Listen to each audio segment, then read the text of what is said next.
Well, ladies and gentlemen, it's that time of year. It's time for Chinese New Year, and of course, another Dota Changelog update. 6.80 has been released, introducing Terrorblade with a badass Arcana set, seemingly. So, I don't know. I don't really spend money on sets, but this one seems pretty tempting as a random ability draft. And of course, the all usual gameplay update scenarios that we always get with every balance update.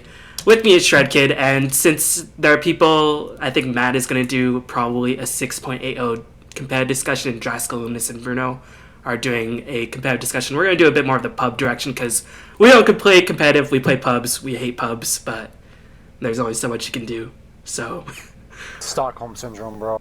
yeah, basically, right now we're just masochistic. But we'll go right into the gameplay. I'll talk about Terrorblade when we get to Terrorblade because I've actually played Terrorblade in the past 8 months or so. So I think I know what I'm talking about with Terrorblade to a reasonable extent. I think Terrorblade is a pretty fun hero, but anyways, we'll get to that. In general, you now lose 1 gold per second if you hadn't picked a hero after the selection timer runs out, and all pick selection time increased from 60 to 75. All pick pre-creeped time reduced from 90 to 75. This, of course, is just a pubs, and there's been many threads on Reddit and all that jazz complaining about, well, people wait till the very end when the horns spawn, and eventually there will be pauses. I myself have paused as people wait to try to counterpick the enemy team. I don't think this solves it completely, but it's a step in the right direction because all pick right now is just so irritating to play against because you can't pick fun heroes. And you might say, well, in ranked you can't really pick fun heroes anyway, but I find in pubs I just want to have fun, even if there's a little bit more try hard. Yeah. So I mean, I told you I get about 1 hour queue times for games because of the dodge on dodge on dodge on dodge. It's absurd. So if there's less counterpicking, there's going to be less dodges because you know what happens where someone counterpicks you and then you dodge, and then you counterpick someone and then they dodge. So if there's less counterpicking, there's less dodging, and I'll be happy. yeah, it's not really sort of cover all fix because people will still probably pause as people try to counterpick you, but it's a step in the right direction, and I don't know, Valve might have to take a bit more drastic action, maybe just go for random once the spawn time's out, although that will probably lead to more dodges, but it all depends on the community outcry, and the Dota community can get pretty loud, so I guess this is a step in the right direction. We'll have to see how it goes. But going on to some competitive and also some public discussion, Roshan no longer stops upgrading his HP damage armor at 45 minutes. Roshan upgrade rate increased by 20%, and Roshan bounty rescaled from 105 to 600 to 150 to 400. And there's been talk that Roshan is just too easy to kill with items like Medallion, with Invoker in play, with just some ridiculous armor-reducing spells in play. This is also a step in the right direction, and the fact of the matter is that 20% upgrade is quite a long time, and Roshan fights could taking down Roshan will take more than 5 seconds once you hit the mid-game with Medallions online, so this is a very welcome change. This means the Dire doesn't have such a late-game advantage, but I guess it remains to be seen how big of a change it actually will be. Well, what happened was, with the change last patch with the 8 to 11 minutes, what happened was you can't leave the Roche area once it hits the 8-minute mark. You just have to stay there, which is really, really annoying, and it's a really big buff to heroes like Furion and stuff, because they can just keep farming while your entire team has to wait. So I kind of like this because you can actually might be able to go away from the area because they won't be able to kill it in 5 seconds anymore. It's kind of nice. Yeah, it's sort of anti-Swiftbush again. Anti-Dire advantage so much, although Radiant does have a significant early game advantage from what the stats tell us. But, I mean, all the stats show us that I think by 20 minutes, 70% of the Roshans taken are by the Dire. So there needs to be some sort of combat because Roshan is such a huge objective. And, I mean, this is just a bit of balancing. I think it was pretty necessary. And it's cool. If the games go super long, Roshan could get, ridiculously buff. That would be something else to see. It's also a nerf to Alchemist, which the bane of my existence right now. Should take us to our next trial. Yeah, Alchemist Night Vision reduced from 1400 to 800. Unstable Concoction maximum shaking duration reduced from 7 to 5.5. So that means you can't just sit charging up the Unstable Concoction in the Fog of War or in a smoke for an eternity before actually letting it loose. And Unstable Concoction no longer continues to get stronger while it is in the air, so that means if you release it with a 2-second charge, it doesn't keep building up to land like a 4-second stun because of the, let's say, 1-second travel time. It just, if it's a 2-second charge, you'll get a 2-second stun or whatever the scaling is for how long you charge it. So This is a good nerf, but I think a lot of problems with Alchemist is that he does so much damn damage with the Unstable Concoction, and that the Unstable Concoction doesn't explode in midair like it does in Dota 1.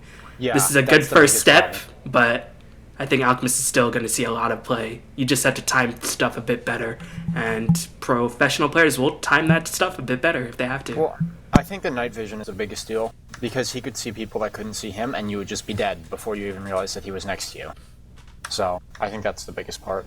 Yeah, that's true, because normal standard night vision is 800, so he's now standard. So that is actually a pretty big deal, and Alchemist played these days is probably the strongest support in the game because he's so versatile and because he does so much damage in the early game. So that is actually a pretty big deal, but I mean, once you get the vision, then he sort of remains very similar as long as you adjust your timing. So does this really affect him too much in the grand scheme? He might stop being first picked, but I think he's still going to be in every game ever. Yeah, I think so too. Moving on to AA, Ancient Apparition, Ice Vortex, spell damage amplification increased from 10, 15, 20, 25 to 15, 20, 25, 30. Ice Vortex duration increased from 12 to 16. Ice Vortex aura stickiness increased from 0.1 to the standard 0.5 aura value. Not too sure what that means. I guess when you I think reach it means it. when you leave the aura, Yeah, when you. yeah, it stays on you for a little bit longer. I mean, Ancient Apparition, he's a very, very, very, very niche pick in professional games, which is basically the only time we saw it was in the MLG Columbus. In pub games, he's also very niche because he takes actual thought to use. I don't think this really helps either of these too much. It just No, yeah, it's still not going to be picked. it The doesn't only really time help him people really would publicly pick him- because Yeah. the amplification relies on your team a bit more. Yeah, no, I don't think he's going to be good. It sucks. A is a pretty clever hero, but he's not really playable outside of a very, very sort of turtle-based or global-based strategy. But anyways, moving on to Anti-Mage, Mana Void radius increased from 300 to 450. Add AoE targeting cursor for Mana Void. So you don't have to click on the... If you misclick onto a creep to Mana Void, and if the hero escapes, I don't know. No, It's no, just- that's not what that is, I think. I'm pretty sure this is... You know how Sven stun works, where you have the AoE Yeah, thing, yeah. but it also is on someone, and you can only click it on people? I think you can still only click it on things that are mana voidable, but with the AoE cursor, it'll show if there's other people in the range or not. Yeah, Like, that's I'm true. pretty sure it's like Sven stun now. That's true. So, I mean, that's a nice change. Anti-Mage, it doesn't really make him better. I guess it helps him a bit in the... I think it's a big enough quality of life change that it actually is going to make him a little bit better. And with the radius increase significantly, like, that's a lot. I actually think that it's a pretty significant buff. So do you think like Anti-Mage Magnus lineups or Anti-Mage with some sort of team fight lineup to back him up will just become ridiculous if Anti-Mage does get farmed? Well, I think anti-mage is still absolutely hard, so no. But I think it just means that he can come to team fights a little bit earlier and help. Basically, that's it. Yeah, and that's definitely one of his main weaknesses, but I mean, it sort of does detract from his strength if you're team fighting, you're not split pushing, but it is a pretty significant quality of life buff. So it's a welcome change. Anti-Mage isn't so broken that he needs to get nerfs, and he isn't so underpowered that he doesn't need to get like completely worked where he's overpowered because no one wants to deal with a ridiculous Anti-Mage ever again. Moving on to Axe, base HP regen increased from 2 to 3, which is quite a bit. Berserker's call duration increased from 1.52, 2.53 to 2, 2.4, 2.8, 3.2. And Berserker's call cooldown rescaled from 10 to 16, 14, 12, 10. So level 1 Berserker's call is basically a level 2 Berserker's call, and he has extra base HP regen. So he's harder to kill, and you can get 1 point of Berserker's call in the early levels. I think it's cool. Regen is the biggest bit, I think, because his problem was Tranquil was really, really good on him, and now it blows. So there really isn't a solution for Axe's HP problems. You can get Vanguard, but that takes a while, and you can get Urn, but then it means that you have to be killing people. So the HP regen is actually a pretty big deal, I think. And Berserker's Call is nice, but that's not really what the hero's about, you know? Yeah, it's about taking hits, it's about initiating, it's about being annoying with Battle Hunger and just owning lanes if you really need to do that. And I mean, it definitely helps his pub game because Axe is already decent in pubs in a certain environment, and this just makes him better. So I think this is a bit of a welcome change overall. Of course, there are pub games where Axe just slams everybody, and that won't be very good for people who are getting slammed. But Axe is just one of those heroes who's just fun to play. It's fun for your team because it gives you auras. It's not really fun to play against because of battle hunger, but I mean, a lot of heroes aren't necessarily fun to play against in general. All right, That's Dota, right? Every hero's not fun to play against. That's kind of what Dota is. Basically. Okay, Batrider. So, Bat actually saw if there was a Reddit AMA with fucking Mad. He says Batrider is probably the most underestimated hero in the game. I don't agree with that. I agree with him right now.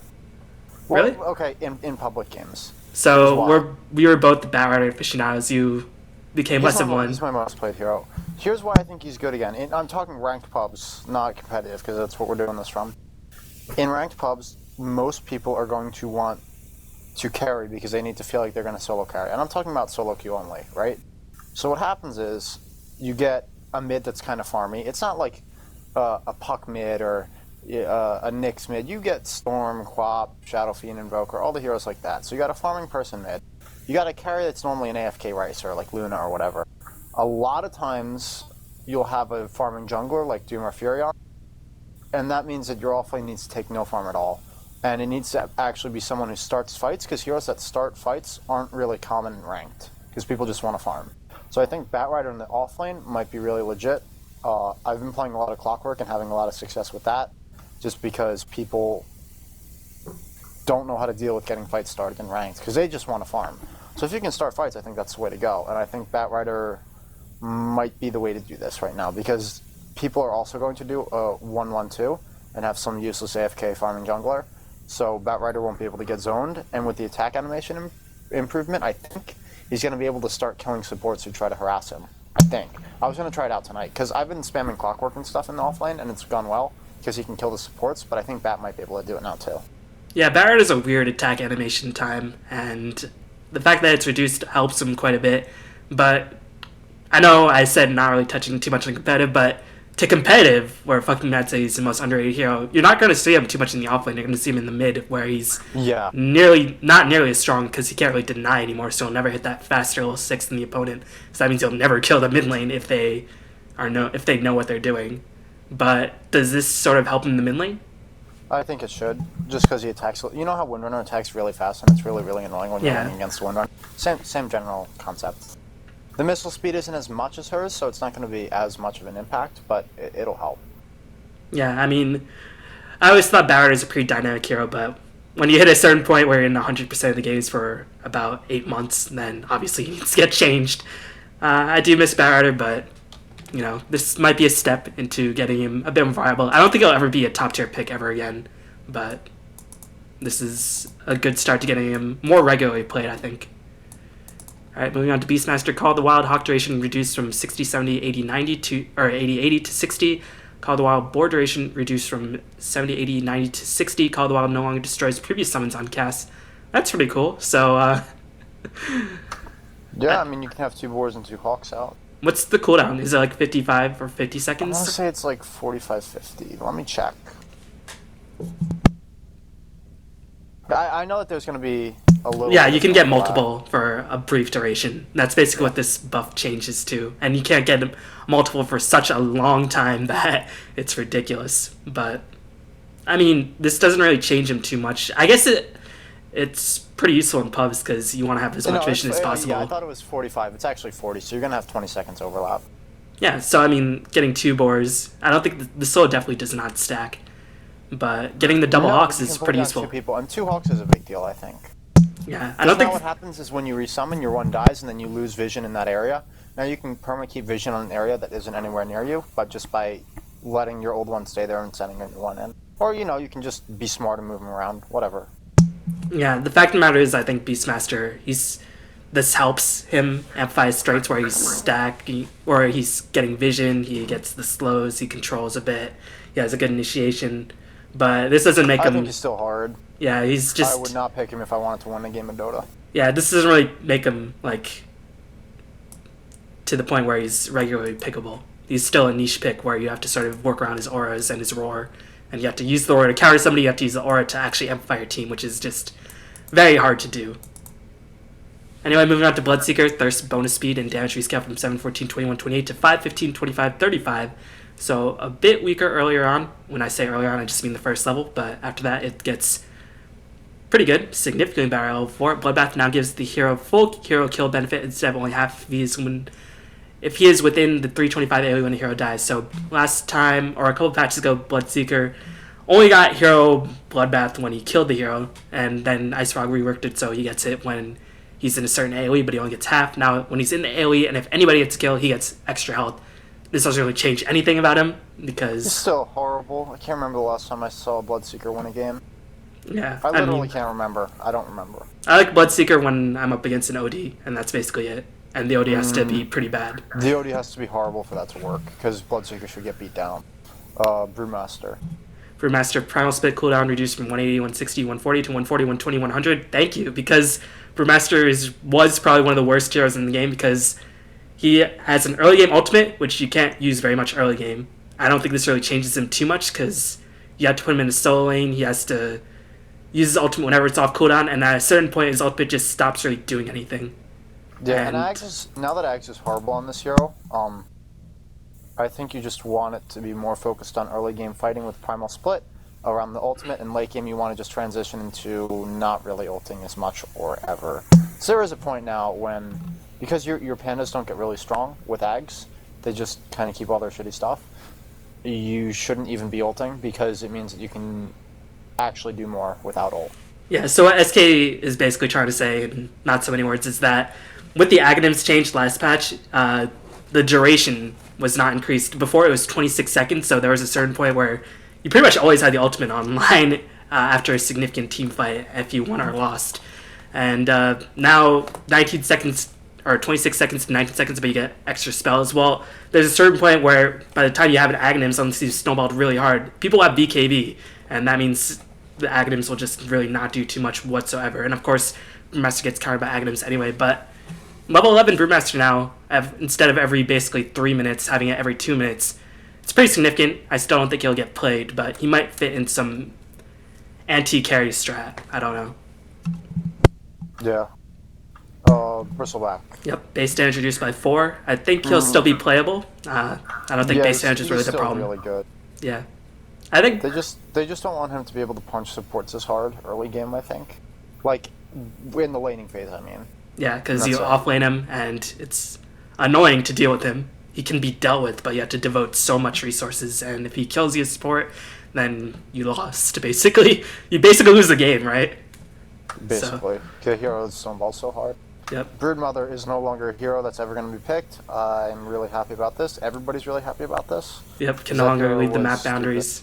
Spinweb no longer provides 200 vision. Free pathing is now removed when enemies have vision over you. So Bounty Hunter is just, he's having a field day. He's basically unpickable now, especially with like the Necrobook nerfs. Yeah, this version of Broodmother is worse than 2 versions ago before she got the free walking.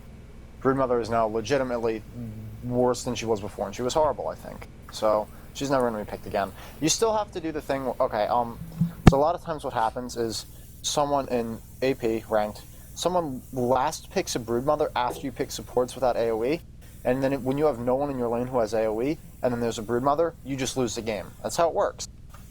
So you have to dodge, and then you waste time. So now that she's not as bad, even if she slams her lane really hard, I think that you can still come back because you can just kill her over and over. So even if she like gets a tower and kills a support 2 times and kills a carry, it's not the end of the world. This is basically like this. If she counterpicks. This is basically like the Spirit Breaker thing. It's just Spirit Breaker. He wasn't really popular in competitive. Broodmother was never implemented into competitive scene, but he was ridiculous in pubs.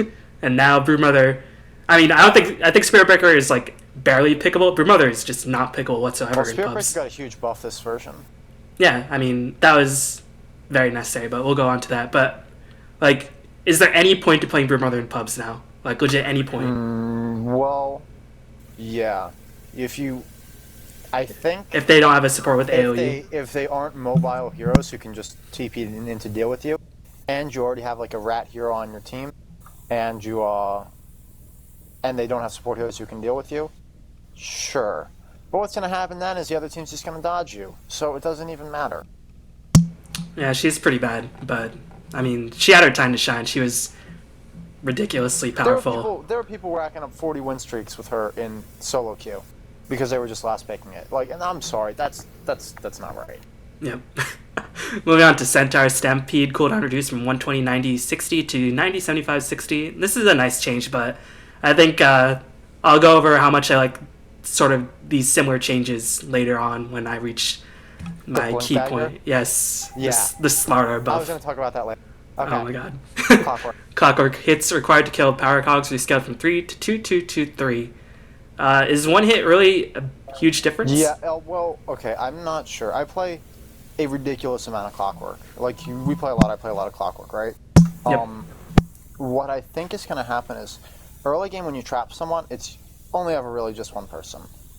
When you're solo killing someone, and then what happens is, they can't really attack the cogs anyway, because the battery assault is stopping their attack. And even if they manage to break out, and this is with 2 seconds, because they couldn't break out with or 2 hits, not 3 hits. But if they break out now, I'm pretty sure if it's just one person, you can just keep running at them and kill them.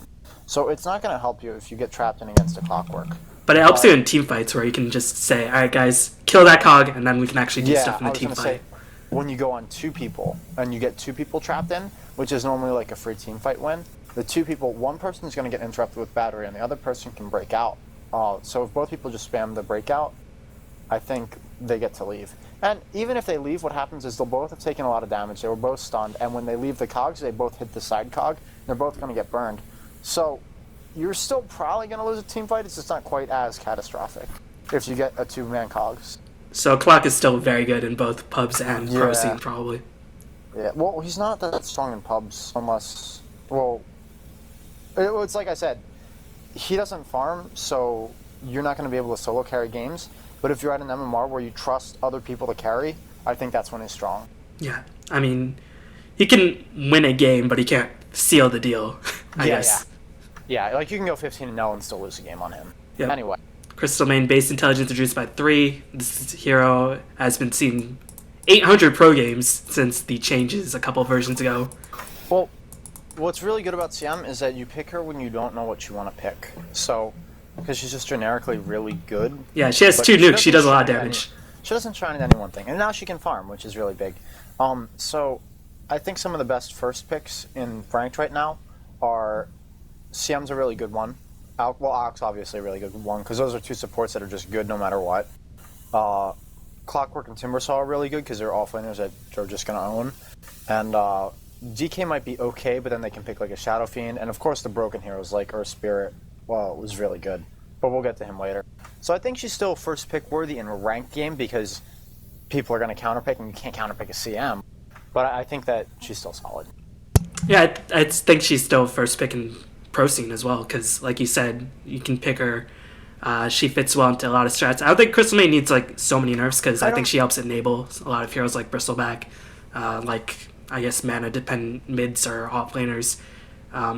So I think this is a good start. Having 3 less intelligence. So at level 1, it's going to be harder for her to jungle. Is it? And when you get the 2 spells online, you're actually going to have 1 Nora, so you're at full mana, so that you can actually combo them both. But it's not a huge deal. I don't think it matters that much. Yep. Moving on to Darkseer. Iron Shell cooldown reduced from 10 to 9. I mean, this doesn't really change Darkseer, but no vacuum cooldown nerf. Finally. Yeah. That was my first reaction to it. Yeah, Darkseer has sort of hit the point where you can't really nerf anymore. You have to start buffing him, which is about time. I like Darkseer. He's a fun hero to watch. He's a fun hero to play, for me at least. Moving on to Dazzle, my favorite support, who sucks. Leave duration increased from 20 to 24. He's still not good. No, I disagree. I think Dazzle's mega legit now. Now? Does this change put him over the top? I don't think it puts him over the top, but the max whatever is like the 3-4-1 build, and then you get 1 rank of ult. I don't want to talk about good teams using him, but he's really good in like a dual offline situation with like him and Bristle or him and Timber or something, just to begin with. And then if you have a good Dazzle player on your team, Your carry and your mid are never, ever, ever going to die. What are you saying? I play Dazzle all the time. Are you saying I'm a shit Dazzle? That's exactly what I'm saying. Oh my god, shots fired. You heard me, son. No, God. but I dual queue a lot with one of my friends who plays a really good Dazzle, and I just never die. It's great. Yeah, there's a certain point where like I think I'm above average Dazzle, but a really good Dazzle in pubs is just on another level. You're solid. But you don't do the build that I'm talking about, the max grave build, right? No, I don't. Yeah, he doesn't gank people a lot and doesn't run around and harass a lot, but he just saves people over and over and over with the max save people build. I don't know. Yeah, but I mean, this change doesn't really put him like over the top. He's probably a bit undiscovered, but yeah, I think he's weaker than people, or he's stronger than people give him credit for, but he's not amazing. Yeah. I think Godlike was using him, and they would just put weave down, like they get it at level 6, and they put it down on the enemy team and push a tower with like minions, and the enemy team can't even fight back. There's nothing you can do, because when you're at like minus 6-7 armor, and there's a bunch of minions that are just gonna poke you, like you'll just die, like with Invoker Spirits and stuff. Yeah, but I don't think he'll be played outside of niche strats, and in public games, this change won't put him over the top. But I think as people like experimented with him more, he can be pretty powerful. Moving on to Crop, Death Prophet. Exorcism cooldown increased from 100 to 115. Silence increased from 350 to 425. Death Prophet is a hero who's very annoying to play against. Because it's super low skill cap. Like, you don't even have to... You just have to run at people and tank up. Click on people and don't die. Like, it is one of the lowest skill cap heroes in the game, if you ask me. So, what a lot of people do in, they don't do this in ranked AP so much, but if I'm 5 stacking, some of the lower skill stacks just like to pick Death Prophet first, because then they think, oh, well, we can just win, because if I don't get focused, we win.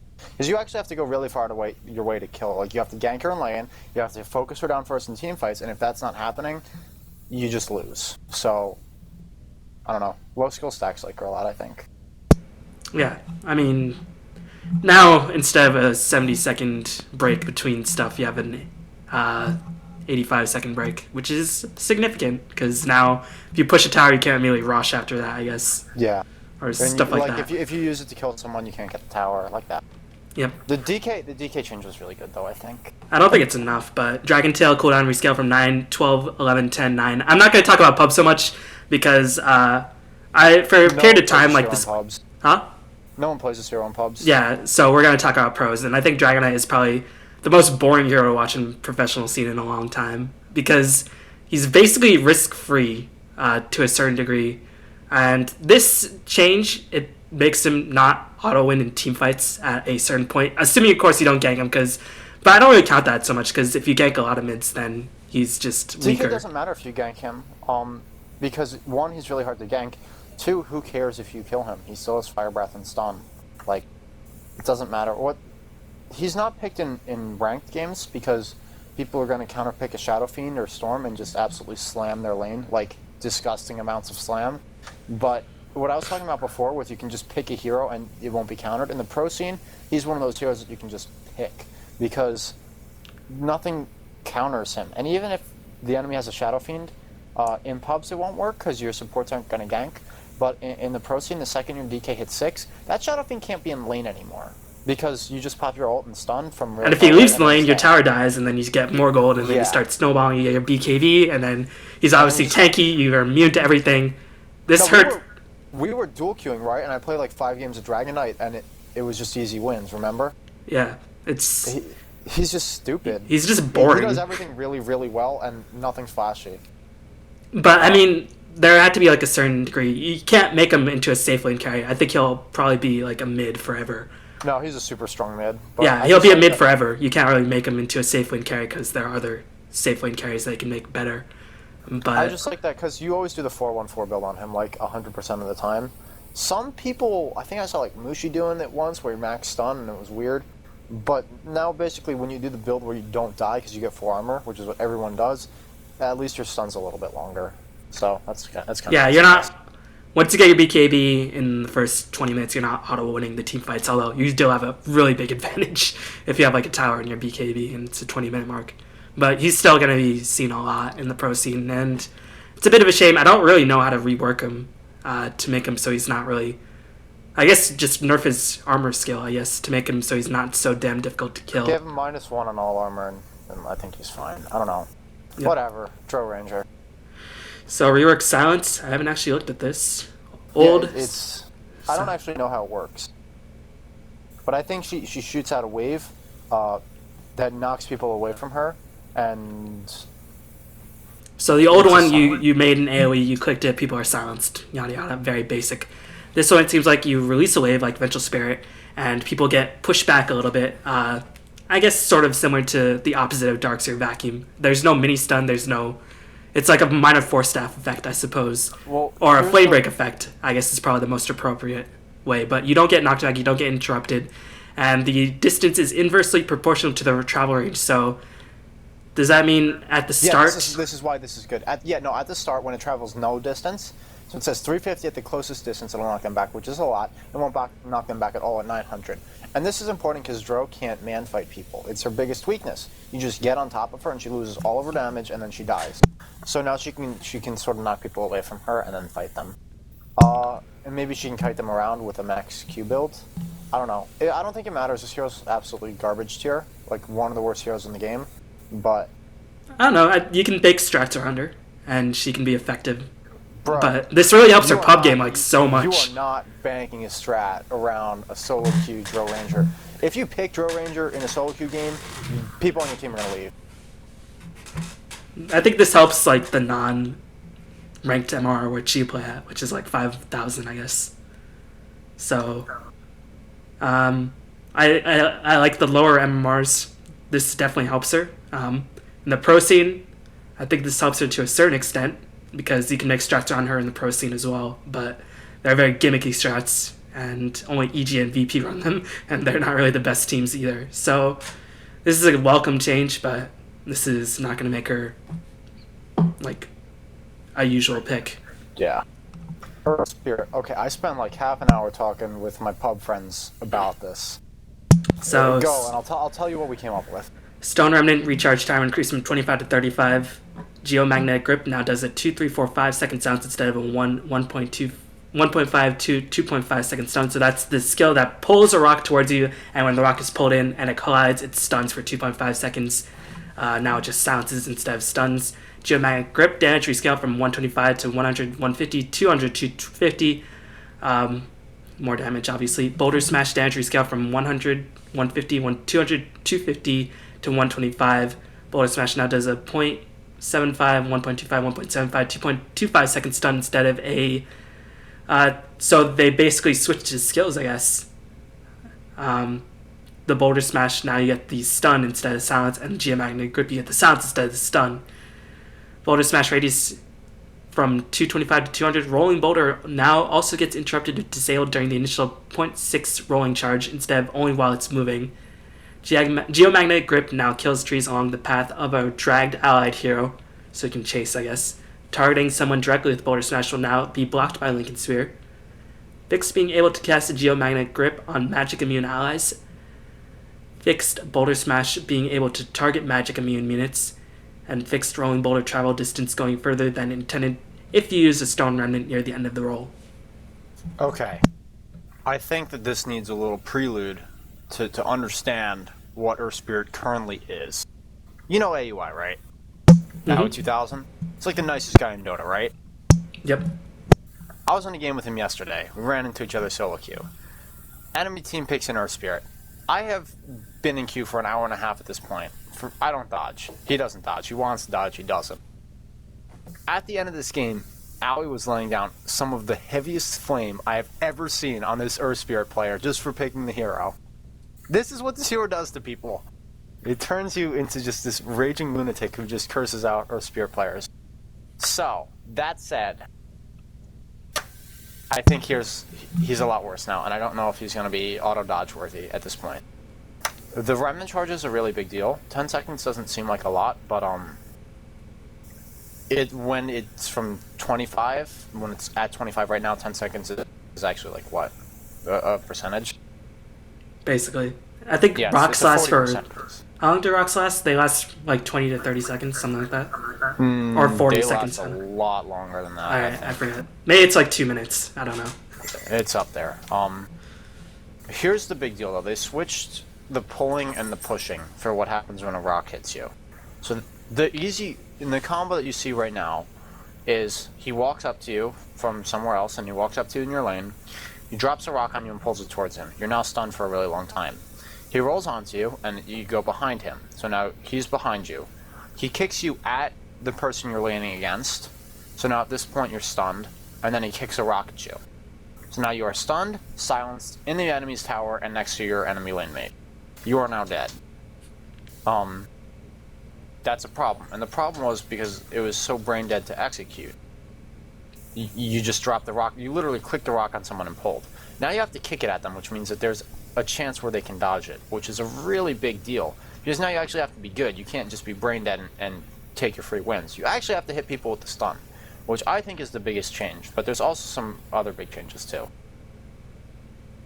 You can't get a free swap on the magic interrupted. Yeah, that was the big one.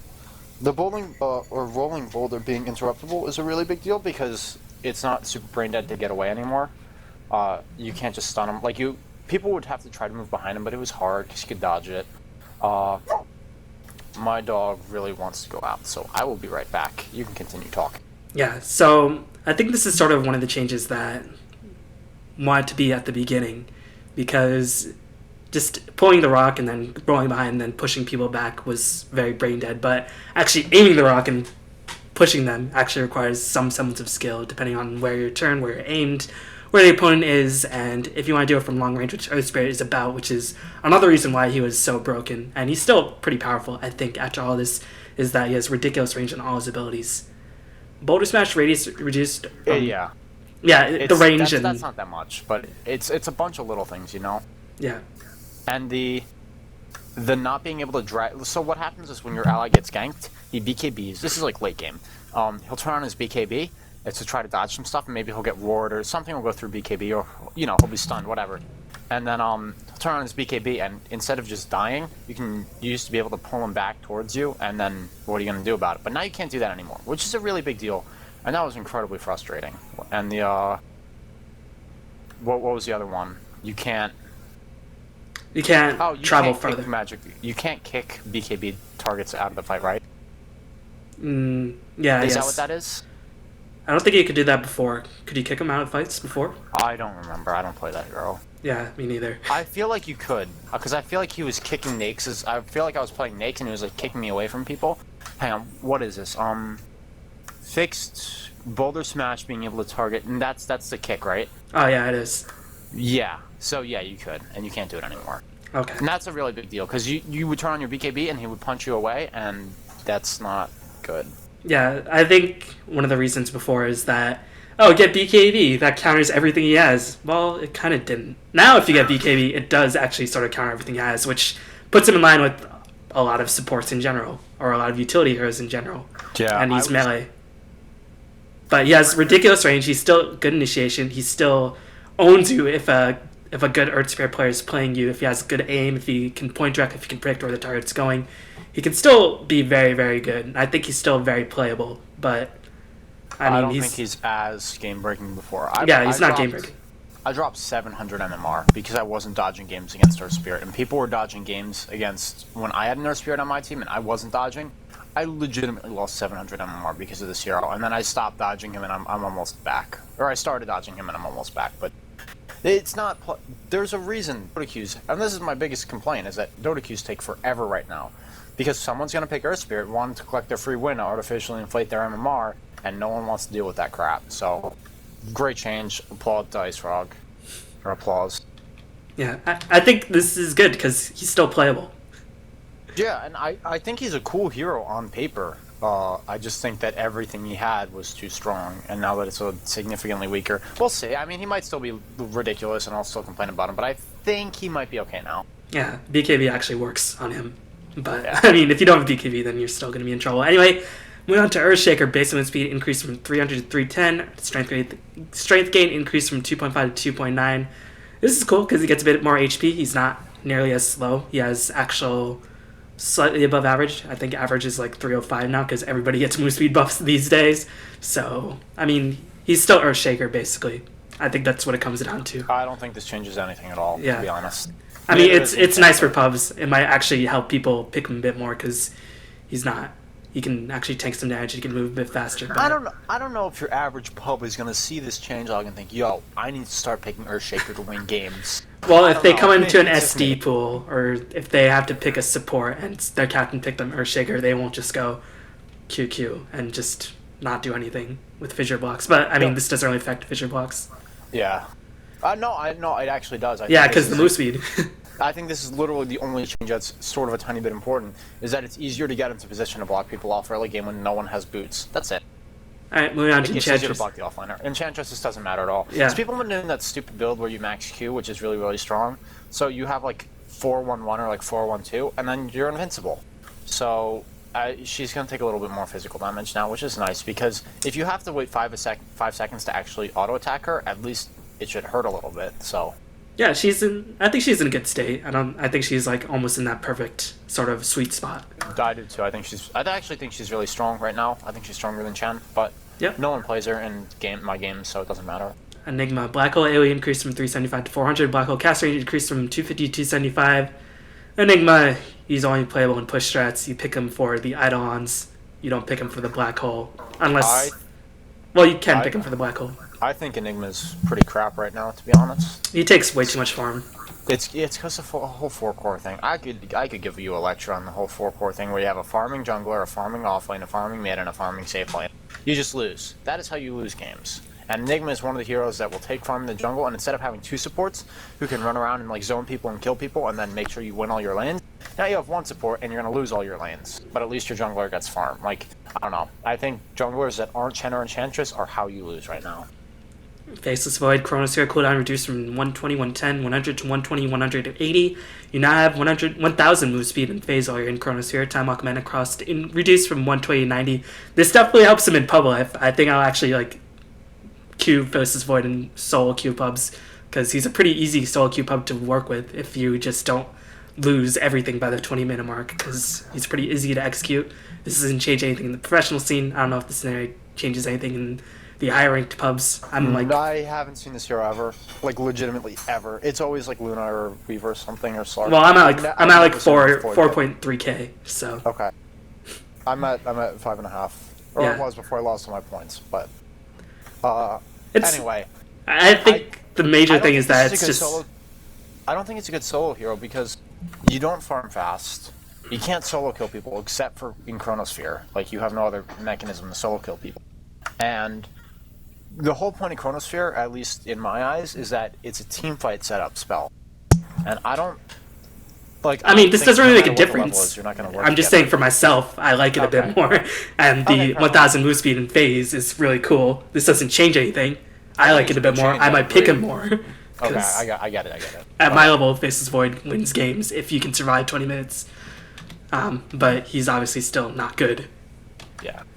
Alright, Huskar, Burning Yo, Spirit. Ethereals is back. You know Ethereals? Yeah.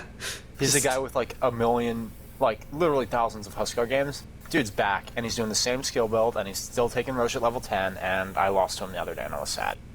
Yeah, Huskar is a badass hero in general, so can't even Yeah. be mad to losing to him. He just gets in your face, and then you're sad. I was really upset because I was laning against him. It was a Huskar, and the guy's really good at him. I was doing well in lane, and we ganked him, and I was like, okay, this should be a free win. I'm on a good start. And then all of a sudden, he doesn't have boots or anything. He walks into Roshan at 10 minutes with a naked armlet and 3 gauntlets. Takes Roshan, comes out, gets a triple kill. And I was just sad from that point on. It was bad. So basically, what it comes down to is that the heal is better, below 40%, and you can cast a bit more on allies.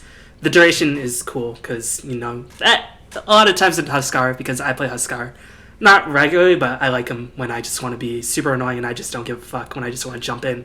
And, the extra second does matter in certain scenarios, but in the grand scheme of things, he's still not very good, which is unfortunate. Good. Well, I mean, he's a mid lane winner. He will win mid lane against a lot of people, but I don't know. I think the hero has more potential than people say he does. I don't know.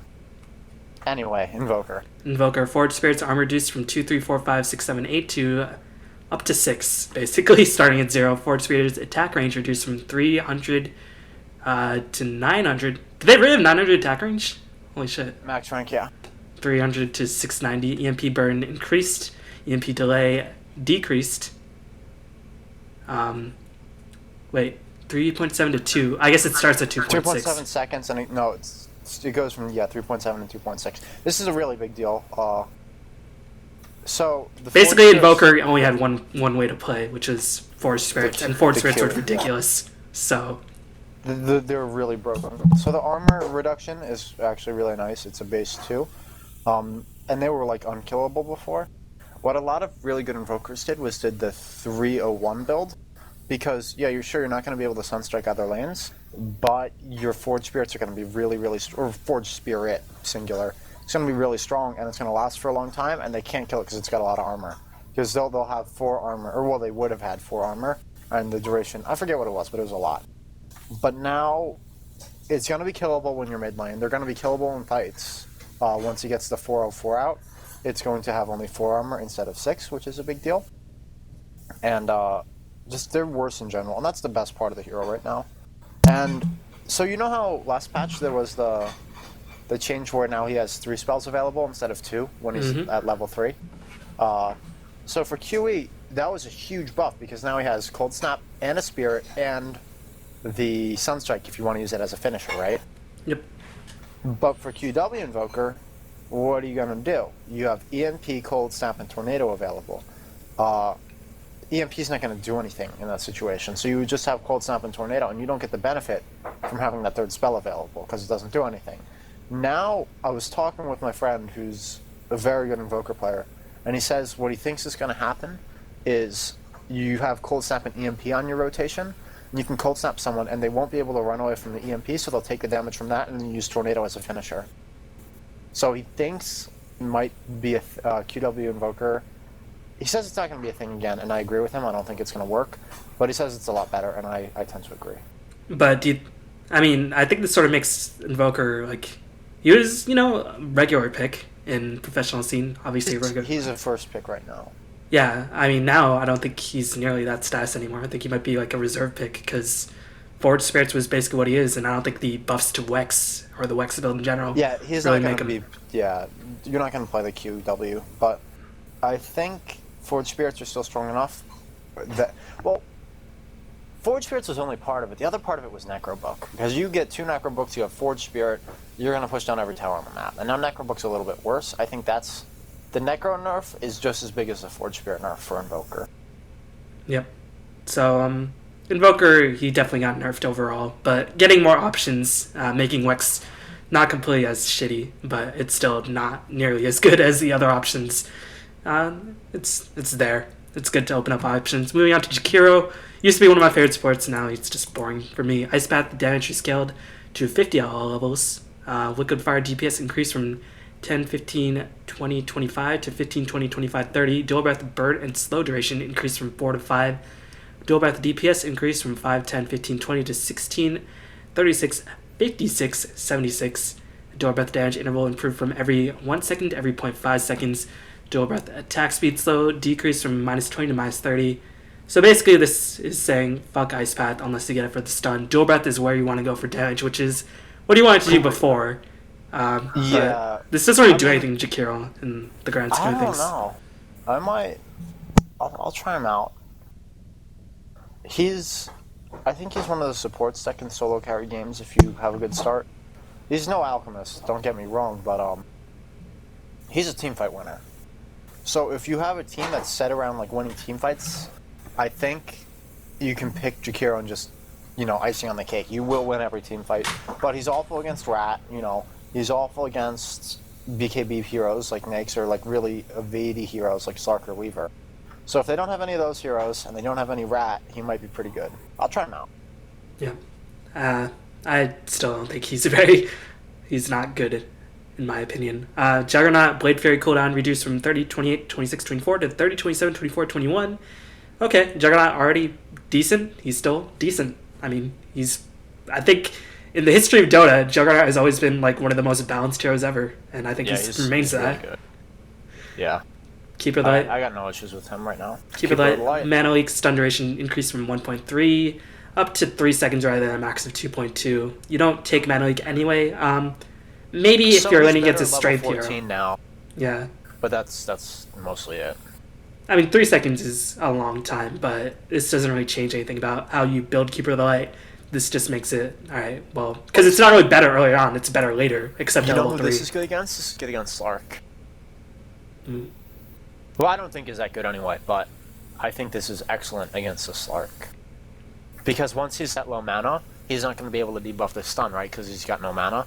So when he gets stunned, he will die because he is and stunned. I don't know, maybe. But he's awful against him early game, so it could, I don't know. I still think he's bad.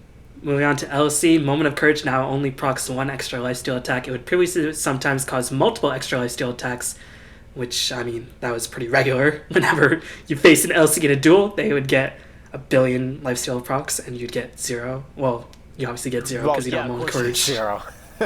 Moment of Courage buff grace period increased from 0.5 to 1.0 seconds, and cooldown reduced, but you don't get multiple attacks anymore. So I think this is what it should have been from the start, and this is a nerf. And I think this, before, when LC was introduced, she got a buff with her, and that was unnecessary, because with just the buff, she would have been fine, but the fact of the matter is that there was a bug with the extra lifesteal attacks, and that made her ridiculously annoying to play against, and that made people, alright, let's go AFK jungle while the team loses. But now that might not be viable anymore because you can't lifesteal everything. They might actually have to lane, and that might make your games actually more bearable if you have a jungle LC on your team. Well, jungle LC. Well, I mean, really they won't. That hero's the most game-losing hero in Dota right now if you jungle it. But I hope that this will get her out of the at a certain MMR. If you're low MMR, go jungle. Yeah, go for it. You'll win every single game. But it's the same problem. It's a 4-core lineup, and now even Furion like sort of split pushes late game. Sure, I'll take all your carries farm and be useless, but at least he'll split push late game, and at least Doom will like doom the enemy mid. But Legion Commander does nothing, and then they 5-man, and then you lose.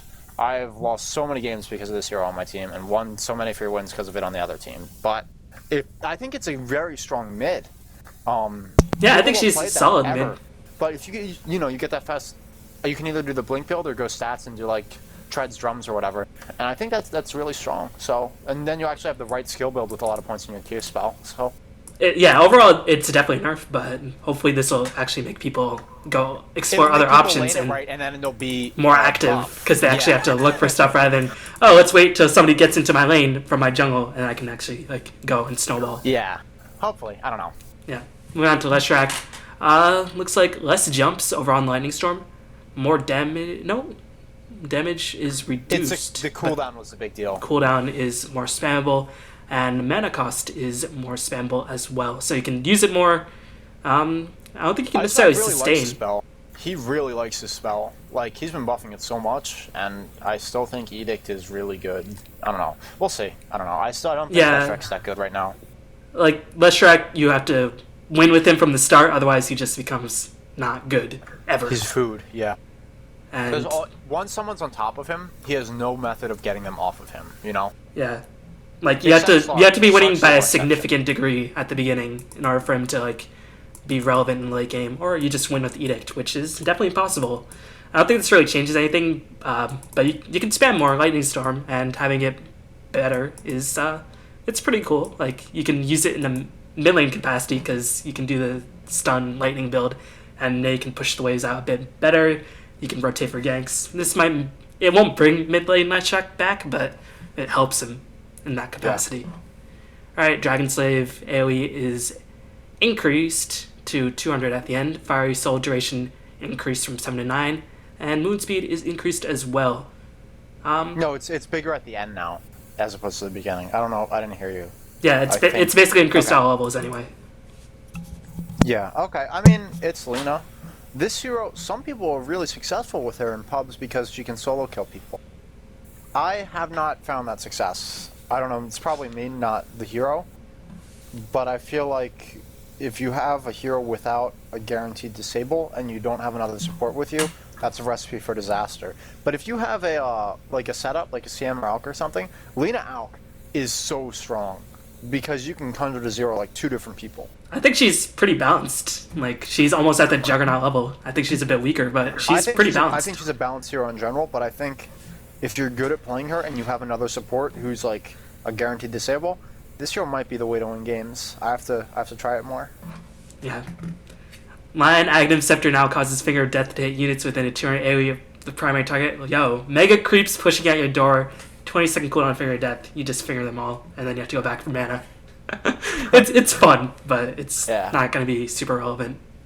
But if they get you into an RP Finger of Death, holy shit, with an Aghanim Scepter. That was my immediate thought, the RP.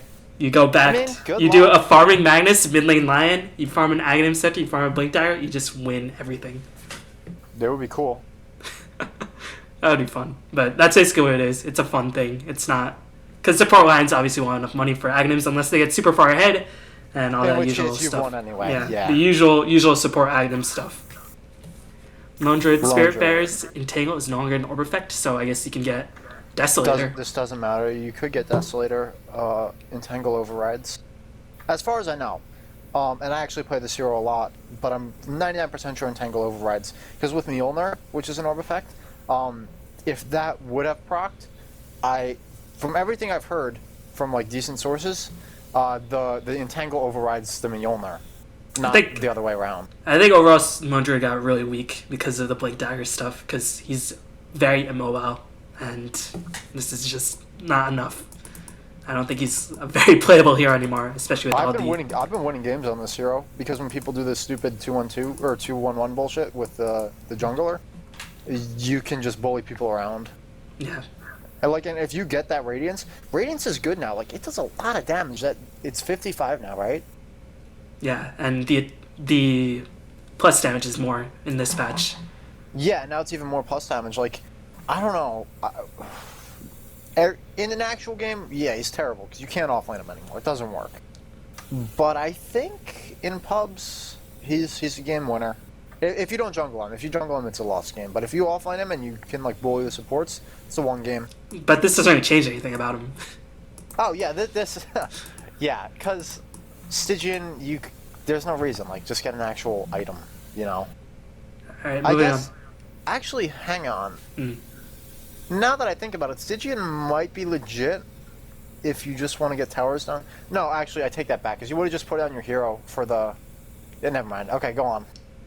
Alright, moving on to Wolf, who is my go-to jungler when I really feel like losing. But I like Wolf, because you run around and you just do whatever you want once you hit a certain point. But you have to get to that certain point, which is pretty much impossible if you're not laning him. Fade time decreased 3 to 1.75. Wolves now level 3 wolves have invisibility, level 4 have the HP regen, so level 4 obviously doesn't help him in jungle. This is a bit better for earlier rush. This is a huge buff. This is a massive buff. Which one? The fade time or the regen? The regen. The other ones doesn't matter. But the thing with Lycan is, I think he's really good at winning games because even if he is disrupted, he'll just come back. You know how old Lycan was? Mm-hmm. Where no matter what you did, you're going to lose your towers? I think I've been losing a lot of games to this hero because they just buy Necrobook and BOT. The BOT build on him is really, really legit because once you go to defend a tower, you just go to another one and pop your book on that tower, and then it's a free tower. So even though he doesn't do anything for your team, I feel like he'll win you games. And I think the HP regen only really matters for rush, though. Like, it doesn't matter for anything else. Here's what I was getting at. I think you might be able to skip Vlads now. I think you can do it with the Bassi and a Metal. I obviously haven't tested it yet. I don't think you can test it yet. But if that is the case, that's a massive buff. That's true, because, like, considering the HP pools of the Wolves, which is like 140 or 160 at the max level, I think it's like 140. Then it takes like 2 seconds to pull them off, and then you can just go back in. Yeah, that is a really massive... I think you might be able to do it with Bassi and Metal. And if that's the case, this hero is going to win so many games. Because you can do Roshan at like 7-8 minutes. But then the Roshan change happens. Yeah, but it hasn't been upgraded yet. Oh yeah, because you can do it earlier, because you get like an 8-minute Vlads anyway. But you'd have to get Metal, which is like... Yeah, I guess all you really need is 1,500 gold. But you have to get the lane. Either way, time will tell on this one. It'll be useless, fun it to could be experiment with. big. Yeah. Alright, mag base intelligence increased by 2. More shockwaves, more problems. Less problems, I guess. That's basically it. Hero's awful. Medusa's awful too. Neither of these No, changes do mag anything. is playable. It doesn't. Yeah, but we're talking about strictly about pubs here, right? Yeah. That is not a game-winning hero. It does not snowball. You need a mid that snowballs if you want to win. Well, Dusa got 0.25, and considering her mana pool, that is quite a bit of extra HP, but she is Dusa. She will take forever. But she is ridiculously tanky, even more tanky now, which is something, I guess. Which is actually kind of nice. I feel like the way to approach her is just completely ignore her anyway. So just take all the towers and then you win before she has anything. So I don't think that'll help her. Yeah. But, I mean, it amplifies her strength, but it doesn't really change anything in the end. Moving on to Meepo, Divide, Stand. Now you can start at level 3. 1 level minus at every level. And now you passively reduce your revive timer, which is pretty nice because at a certain point, Meepo could only... basically, but at a certain point, Meepo, like, he will be level 25 and you will have to buy back every single time you die, basically. And, I mean, this helps, but you have to snowball with Meepo and you have to win the game in, like, the first 20 minutes, otherwise you lose. Well, and actually, okay, hang on. It used to be like that, and then he got the Ags change where it didn't matter because you could just right-click people, and he doesn't have that anymore, right? The Ags doesn't give his... It only gives, like, 1/4 stat sharing or whatever? No, it gets full stat sharing from Ags, and you don't get any from without Ags. But whatever, hero's still garbage. Anyway, Basically. Morphling. You can now cast an attack while in waveform, Ice Frog reversing a Morphling. Do you know how often Ice Frog legitimately reverses stuff? Very This often. is like the only time I can remember, ever.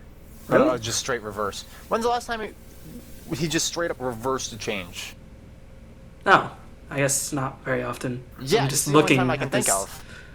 I'm actually looking through some of this. Yeah, I guess I was wrong. No, yeah. I think, wasn't Crystal Main's base intelligence increased by 3 at a point? Something. Okay. That's basically it. You got me. Got him, coach. But no, this is a big deal because kill people. You couldn't shotgun people with your shotgun thing.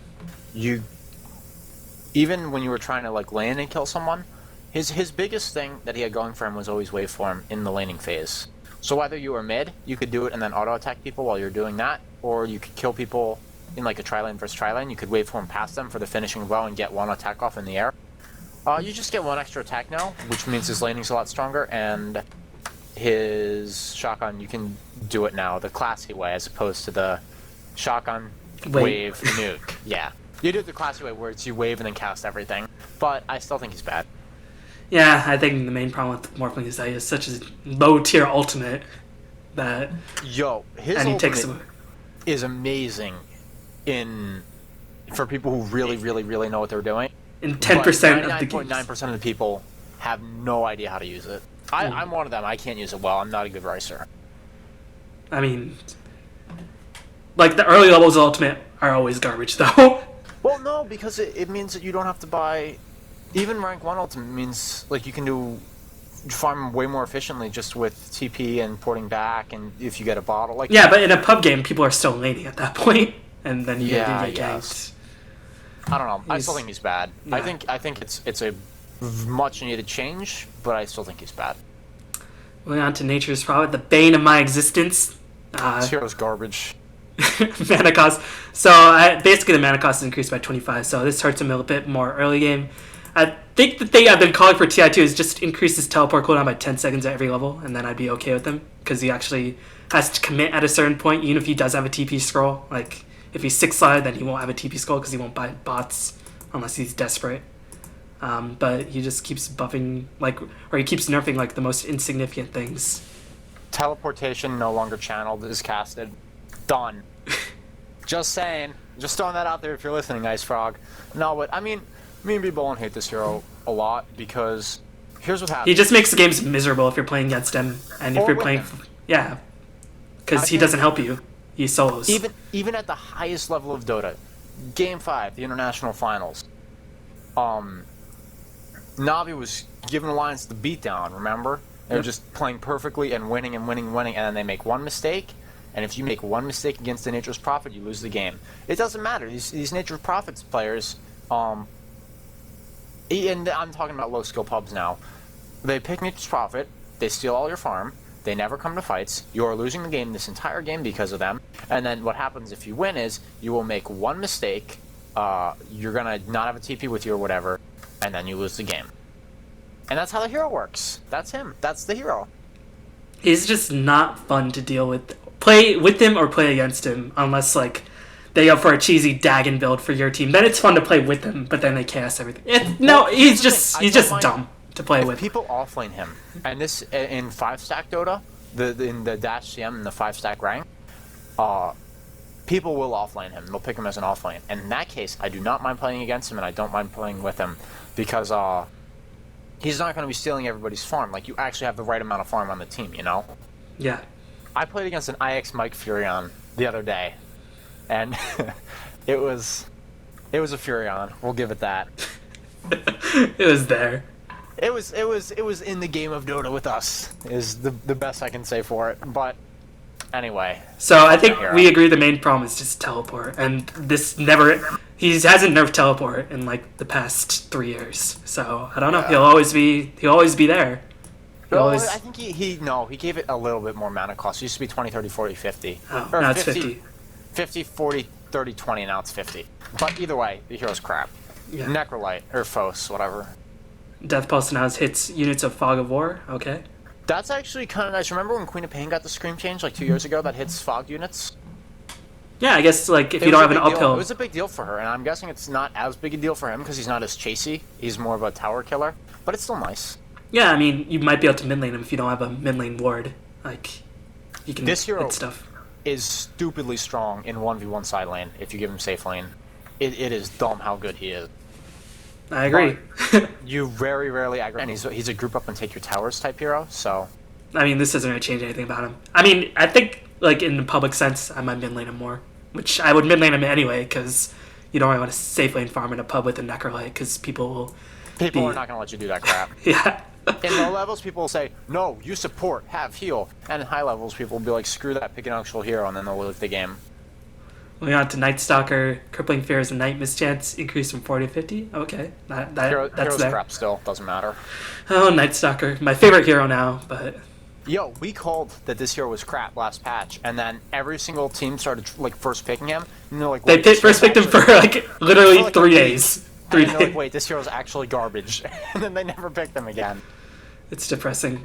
I think he is one of the most fun heroes in the game to play. I agree. Right. He's really brain dead too, and it's great. I know, you just run in. He's basically like the Huskar, but you can silence stuff. Anyway, moving on to NA, cast range on Impale, not matches in the travel range. This is nice. Do you know what this means? Nope, I don't play NA. Okay. It's not an actual change to how Impale works, but what would happen is when you would cast something far away from you, and so you know how you move to a place and then you cast it, and it should go as far as it can? Yep. What would happen is if you cast something from far away, your hero would move past where he needs to be and then cast. Yeah, it was messed up. And you know how a bunch of people are like Impale whiffers? They would just... This is one of the reasons why... If I played NA, I would be an Impale whiffer all day. It's actually... I don't think it's a big deal. I have a friend who's... Nyx is like his favorite hero. You know Remy, right? Yeah. Yeah, Nyx is his favorite hero, and he says it's not a big deal. Because if you're doing it from invis, as long as a person isn't a blinker, it doesn't matter. You just have to have no fear and man up. It's the people who hesitate who whiff stuns because then the person gets out of range. And what was happening is once they're out of range, it was weird to... Because of how this change works, you couldn't move to them and then click it. It would be weird. So it's a buff, but it doesn't seem like one, if that makes sense. Alright, anyways, moving on to Ogre. Ogre is there. Okay, moving on to Omni. Omni's there. No, this is cool, this is cool. Alright, so it costs 60%. So obviously if you get a faster Ags, it's better, but it's just... You don't need a mana regen item now. This hero's still awful, but it's going to be mad fun, because you can cast that when you have 5 mana. Oh, yeah. That is pretty awesome. Always cast it. You can literally always cast it. I think even at 1 mana, it's probably going to cost 1 mana, right? And then you'll get 1 regen back, so... You have to get the Ags. I mean, it is cool. I didn't know that. I thought it would just be like, oh, well, it's 60%, obviously, percent in the late game. Well, it's just so much extra mana. That's so much mana. No, you just cast it later. You run through all your spells once, and then you cast it. That's pretty awesome, actually. Always has a cast. Having a guaranteed stun, if you have an Aghanim, of course, is always useful. But that hero had mad mana problems before, so... But now you need the Aghanims. Whatever. Yeah. Alright, Omni is Omni.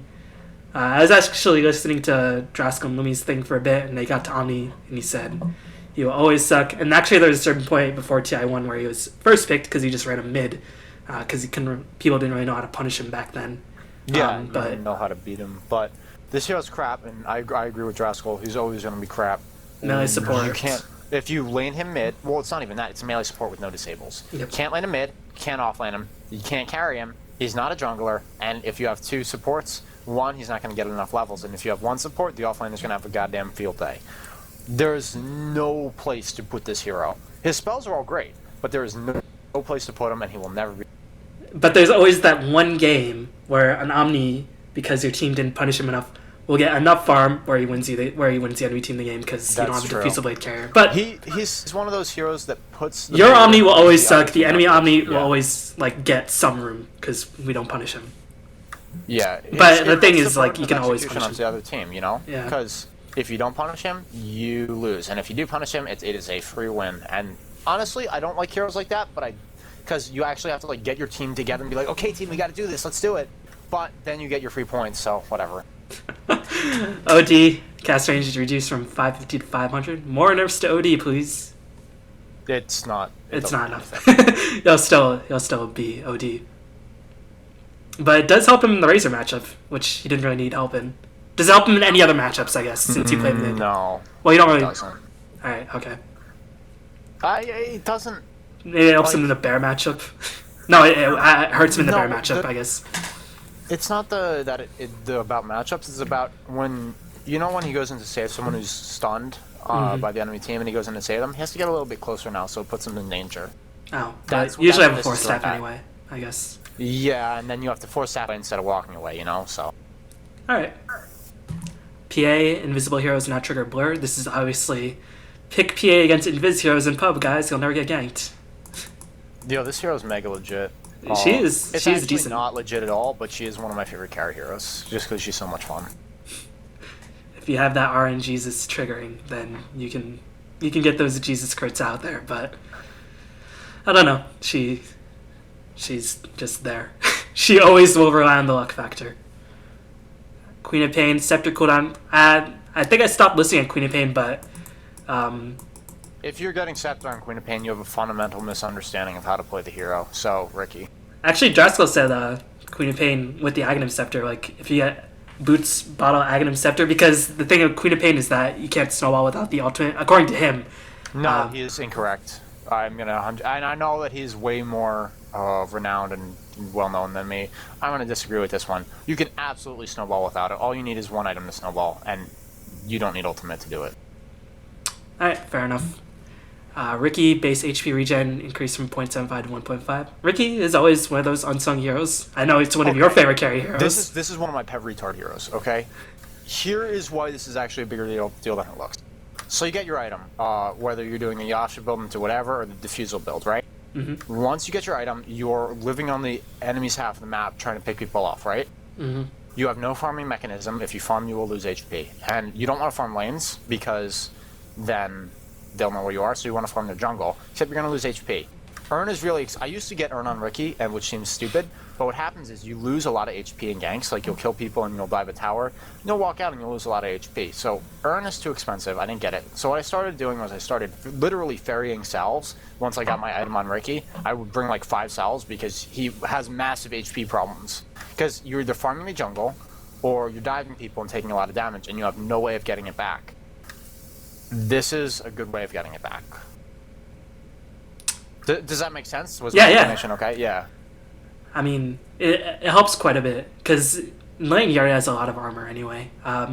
But yeah, he takes a lot of damage. He has such a low base HP pool that when you get a kill, if they fight back, you're going to be at 150, 200. And if you just regen up a bit, you can actually go back to farm.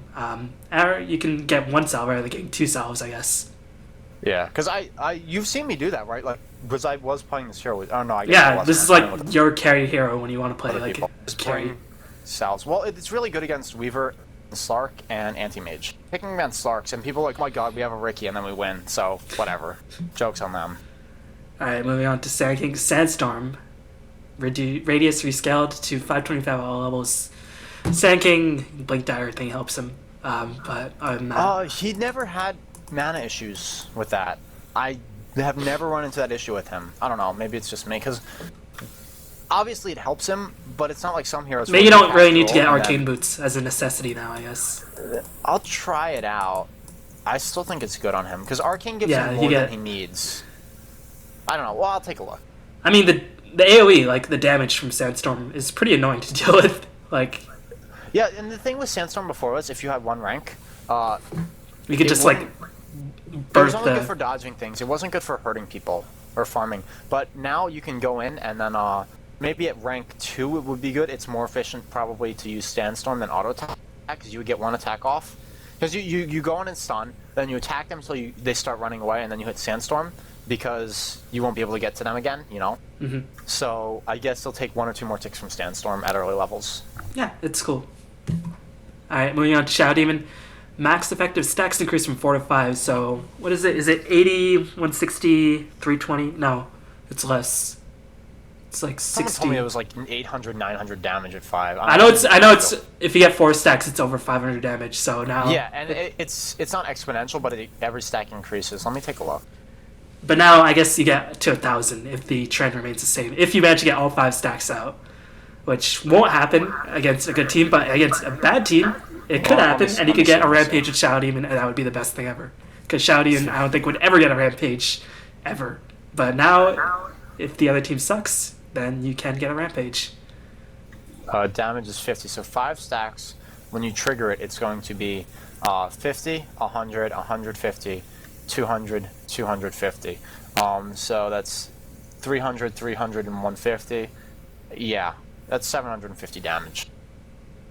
If you do it right. And I guess what this means is once you get 3 stacks on you, you absolutely need to back the fuck up. Because what's going to happen is, you get 3 stacks on you, then he disrupts you, he hits another one, then he purges you, he hits another one, then you're dead. So if you have 3 stacks on you, you need to leave immediately. Yo, the sniper Shadow Demon in the background, you spam that Shadow Poison, you get the Rampage with the mag, Mag Lion Aghanim Scepter combo. Cool. Holy shit. Oh my god, I need to make a new account just so I can do this stupid gimpy shit in pubs and have fun with it.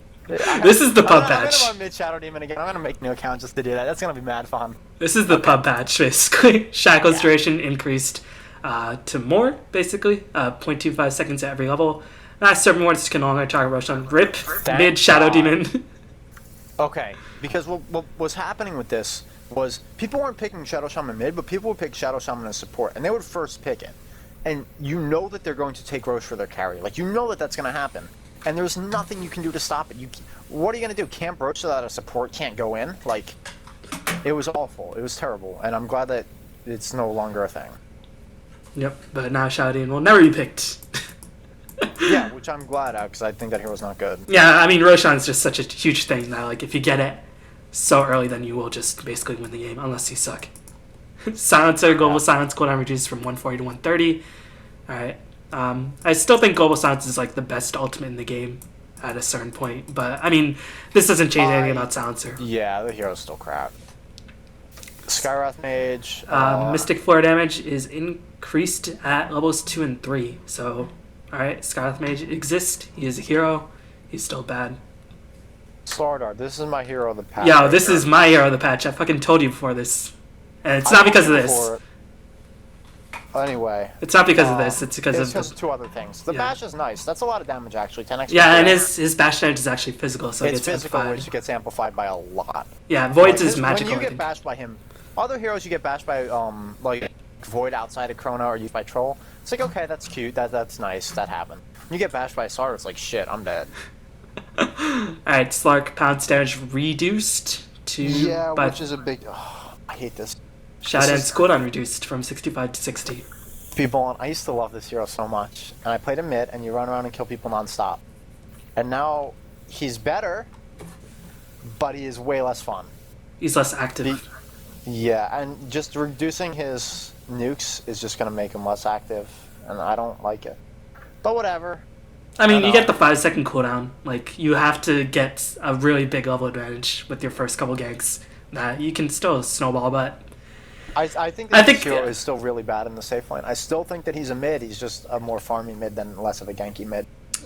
it's also a spear breaker nerf, I think, because he got to the point where he was unbearable for a lot of people to deal with in pubs. But obviously, People pick him, but he doesn't win a lot of games. yeah, I've never really lost He's to a always Slark. picked, and he just loses. Like, when you lose to Slark, a lot of times it's not, you're not losing to Slark, you're losing to his team, and he just means that you won't be able to come back, you know? Mm. But you very rarely lose to, like, a Slark who's just owning out of control.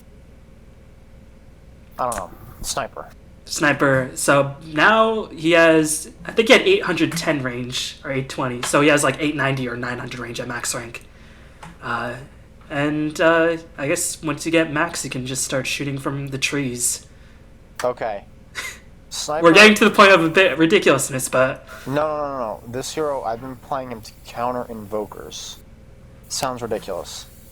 Because if you start with the Wraith Band, and you get pulled some shit, and then you get like 2 tangos, and you get your Blades of Attack, you are able to outlast a QE Invoker incredibly well. He will not be able to get close enough to cold snap you, ever, because he'll just get punched. And I do the 4-1-1 build for mid sniper. And everybody thinks, oh, mid sniper, it's terrible. Sort of. Because he's against an invoker, like if they don't have, here's my requirements to play it. There's got to be an invoker mid, they can't have supports who can roam on you. And if you do that, you will beat an invoker mid as sniper, if you do the right skill build and the right item build. And you'll beat him by a lot, not a little. Like, you'll get all the last hits. So I was doing this to counter invokers, and it was working pretty well. But it's such a little niche situation that he's good at. I'm sure other people have like little situations in which they know that sniper is good, but I don't think this solves any of his issues. yeah, this anyway. doesn't Like, change anything one except rank like is enough in the range to be good mid. So I don't know, and I do not want to condone anyone else listening to this. Please do not play sniper mid. You'll ruin your games. Seriously, it's really bad. yeah, but imagine like if you are playing a pub and you're up against a sniper mid and your team does not want to gank him and they max take aim, they'll be shooting from the trees when they're on. Yeah. It's, No, well, I think you only need one. My point is, you only need one in take aim early. I know, but like the people who maxing do, is legit. The people who are gonna max take game, he's gonna be ungankable because you have such good lane control because you're so far away. You just shoot stuff over and over and over and over. Like, I don't know. He's pretty good at controlling where the creeps are. yeah. Eventually, we're gonna get to the point where he's gonna have literally 1,000 range, or he's gonna get like a blink dagger range, and then even if you blink up to him, you won't be up next to him. And then you'll go to the tier 2, and you can shoot from the tier 2 to Rosh, and then you'll go from the tier 3, you can shoot from the tier 3 to the other side of the fountain. It's, it's gonna happen. Spirit Breaker, now gain vision over your target while you're casting Night Strike, so people sometimes pick Spirit Breaker against Anti-Mage or other blinkers like Quap, and now if you get the Night Strike online, they can't get away. I imagine it doesn't work against Slark, because... No, that's... I don't think it would. Yeah, but I mean, this is very nice. Because he gets fogged so easily. Yeah, because it's 1.2 seconds. It's a big cast on yeah. it. You got a full second to hide. Like, you should be able to figure something out. Maybe he'll get to somewhat of like respectability in pubs, but I don't know. Honestly, he's I'm still fine with how depressing he is for me to now. play. Like, he used to be so broken, but I think he's okay now. Storm Spirit. Base movement speed reduced from 295 to 290. He was getting to that point where like it was just really, I don't know. He was really, really good in competitive games from what I've watched. This is one of the heroes. If you can play this hero, you will win so many pubs. You know my friend Jesse. He's in Mumble right now. Mm-hmm. He played Storm until he got to 5900, and then he's like, okay, I'm happy, and he wasn't gonna play it anymore. But no, this hero, I wish I was good at it because I would win. Like, you're gonna be able to do okay in lane. If they're camping you, you just go jungle with your remnant, and then you just run around and kill people because supports are gonna be out of position. They always will be, and there's always supports to kill. And then you just, this hero, I really think that this is one of the best heroes. If you can play it, it's the best hero in ranked. And this doesn't really change too much about him, except he's No. weaker to earlier roams. Yeah, that's about it. So it's really important to camp storms, like really important. Because if someone picks storm, odds are pretty solid, like that they know how to play him. Alright, Sven, base armor increased by 3. Warcry cooldown reduced from 36, 30, 24, 18 to 32, 26, 20, 14. I think the duration is like 8 or 12 seconds. I want to say 14. I don't know, I could be wrong. So you can basically get almost permanent Warcry at max level, which is pretty cool, but I mean, dodgeable Stormbolt is taking just no damage, something, you know. Dodgeable Stormbolt makes Dodgeable Stormbolt is basically what sealed the deal on Sven. Makes Stormbolt undodgeable again, and you can play him. Yeah, you might not do well with him. Why Alk has an undodgeable stun and Sven doesn't, but whatever.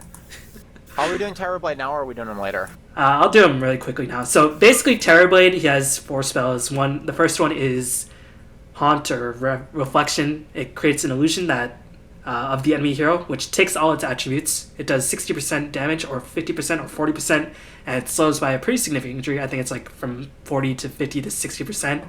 For 6 seconds, they get all the auras. They get like Radiance. They get Spectre Desolate or something like that. Relatively small mana cost, relatively low cooldown, but of course it's Terrorblade. He's an agi carry, so he can't really get too many casts off, but it's a really good scaling disruptive ability that does quite a bit of damage. He has Conjure Image, which means at max, basically you can get, it has a cooldown where it lasts a certain duration, but you can always have 2 illusions of you out, because it only creates 1, but you can always have 2 out if you time them properly. And then the damage is scaled from 25, 35, 45, 55, I think, unless they changed it from like a while ago. Metamorphosis, basically you get a range form. I don't know if you get bonus HP anymore. I don't think you do. I think it's bonus base damage, 24, 60, 80, if I recall correctly. You don't get bonus HP anymore, but it has a up to, I think, 50-second duration, starting at like 40 or 30, something like that. And it has a ridiculous cooldown, 140 seconds, and has Sunder, which is you have to get right in their face, and you can swap HP pools with the target. So if you're at low HP and the target has high HP, you'll get high HP, the target will get low HP. So Sunder cooldown was reduced significantly by 40, 30, 20. It's no longer partially blocked by magic immunity, so I'm assuming it goes through BKB. And reflection cast range is slightly increased. So basically, I think how this hero. Okay, go. No, because this hero only needs 1 item, and he will win you the game. I disagree. Like he only needs he does so much damage. He gets so when you're ranged, you can obviously like get the ranged images, and you can push down towers very quickly because the bonus damage transfers to illusions. Basically, he's like a ridiculous early to mid game pusher. Bonus damage? Yeah, you get the full bonus damage. He is ridiculous. Holy shit! He is ridiculous. And the illusion scale with the more damage. And he has a high base agility growth of 3.2. He has high base move speed of 320 because he's melee. He has ridiculously low HP of like 435, something like that. But that's like Medusa health anyway. But if you have the 600 range or whatever it is, and you have Sunder, and if you get like 1 HP, if you get like a drums or an S and Y, my preferred item is S and Y. No, I think Manta is going to be the way to go. Manta is definitely the way to go, but like. Do the Manta illusions get the plus damage? I'm pretty sure they do. They do? Oh, yeah. Shit. Okay. Because Conjure Image is just an illusion spell. It's not like, Yeah. Last time I played this hero was when he had Zeal. Yeah, he doesn't get that anymore. But I guess his Metamorphosis is good enough. Well, what I was going to say was I think he's just an AFK Ricer where you get... No, you push towers down. Yeah, I was going to say, no, you're going to push towers. Drum's going to be real strong on him. Which we'll get to later, because even though it got nerfed, I think it's going to be strong on him. So I would do Treads, Drums, and then I think Yasha into Diffusal, or, the full Manta, and then Rice. I don't know how good Radiance would be on him. I know I used to do that. But I mean, if you want to play him like Naga style, but he's so strong. Naga's like not really weak early game, but like Terrorblade is so strong early game. He scales reasonably well. Like the only problem in the late game is that his Metamorphosis has such a long cooldown. It's on a cooldown, not a I don't know. I'm gonna try it out with the AFK retard Rice strategy, and then I'll try it out with running around and killing people, pushing towers, which is more fun for me anyway. I cannot say how strong he is because I haven't played him. I don't like to speculate on heroes that I haven't played with or against in forever, so... But you're saying he's strong, I'll take your word for it. I think he's really, really strong. He's probably the pushing carry to go to, but if you don't if you, I mean, the big thing is the cooldown, obviously, because Sunder is not really the best ultimate in the game. Conjure Image, you need a couple points into. Well, yeah, but his other one you don't. The reflection or whatever it is. Yeah, you only need like one, I think. You only need one, and then you can just get stats, which I thought was what I would probably do when I played him. Yeah, and he has high base movement speed. He has high armor. He has really high agility growth. He is really strong because you don't get heroes that can make ranged illusions of themselves. That's basically like one of the rules of good. That's mad good. Yeah. It's kind of his thing. Okay. Moving on to Tide. So Kraken debuff. You can debuff more. Block damage is increased. Tide is still Tide. He will always be viable in pubs, and because Ravage owns pubs. Okay, you know what's mad legit? If you're doing like a 5-stack game where you're coordinated, you do an aggro trialing, you do a safe lane Tide. And what happens is he is stupidly strong in safe lane. He's up there with like LD as like one of the strongest safe lane solos, because you just spam your E spell and you have so much mana, and that's enough to get you to mana boots, and you have forever. You do not. I usually get 1 point in Kraken Shell when I do this, and you can forego a Stout Shield sometimes if you want to, and it's ludicrous. He zones people. Like, you would think offlane DS would be good against Tide. It doesn't work. You're gonna get zoned. Like, Tide Under is real strong safe lane if you get that early points in Kraken. Sometimes I even get 2 depending on the matchup. But I think Kraken's a legit spell, and for that safe lane Tide, what you do is you get the super fast Mech or Dagger, and then you run around and take all their towers. And this isn't good in actual games, but in stacking pub Dota, my stack does this sometimes, and it usually works out really well. So I'm happy about it, because I'm the person who ends up having to play Tide. Yeah, I mean, Tide, I think, will always have a place in Dota. He's pretty balanced. Just because Ravage is mad. Yeah, and he has good utility spells. I mean, when Kraken Shell is just good against Roshan. Anything that takes down armor is good against Roshan. Yeah, when Kraken Shell is like your weakest spell and it still does stuff, then you'll always have a place, I think. Yeah. Timber Saw base strength reduced from 25 to 22. So he's gonna have 60 less health. It's not enough. I think the hero's still a little bit too strong, but I'd rather see, like, Earth Spirit got the smackdown, right? Yeah. For other heroes, I'd rather see just little things, as opposed to major things. Like Broodmother, Earth Spirit, fine, get him out of the game. But Timber, Bristleback, heroes like that, just little is good. Yep. 1 second. Go over Tinker, I guess. Okay. For Tinker, we got added Aghanim Scepter.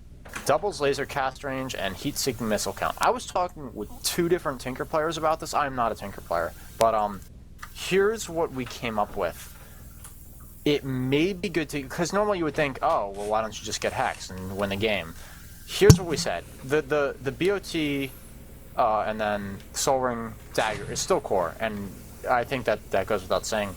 But if you can get a fast Aghanim Scepter up, you can take a carry out of the game. There's an image, I think on Reddit or somewhere, that shows how far lasers. It is absurd. And it used to be you had to get so close to cast the laser on people to blind them, and you would die when you cast a laser on people. You get too close. But now you can perma laser the person, and you just throw out missile and missile and missile, and it might be enough.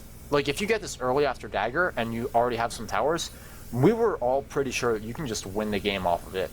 So if the game's just going okay and the enemy has BKB up, like the enemy carry has BKB, and the enemies have a mech and whatever, this isn't going to be that good.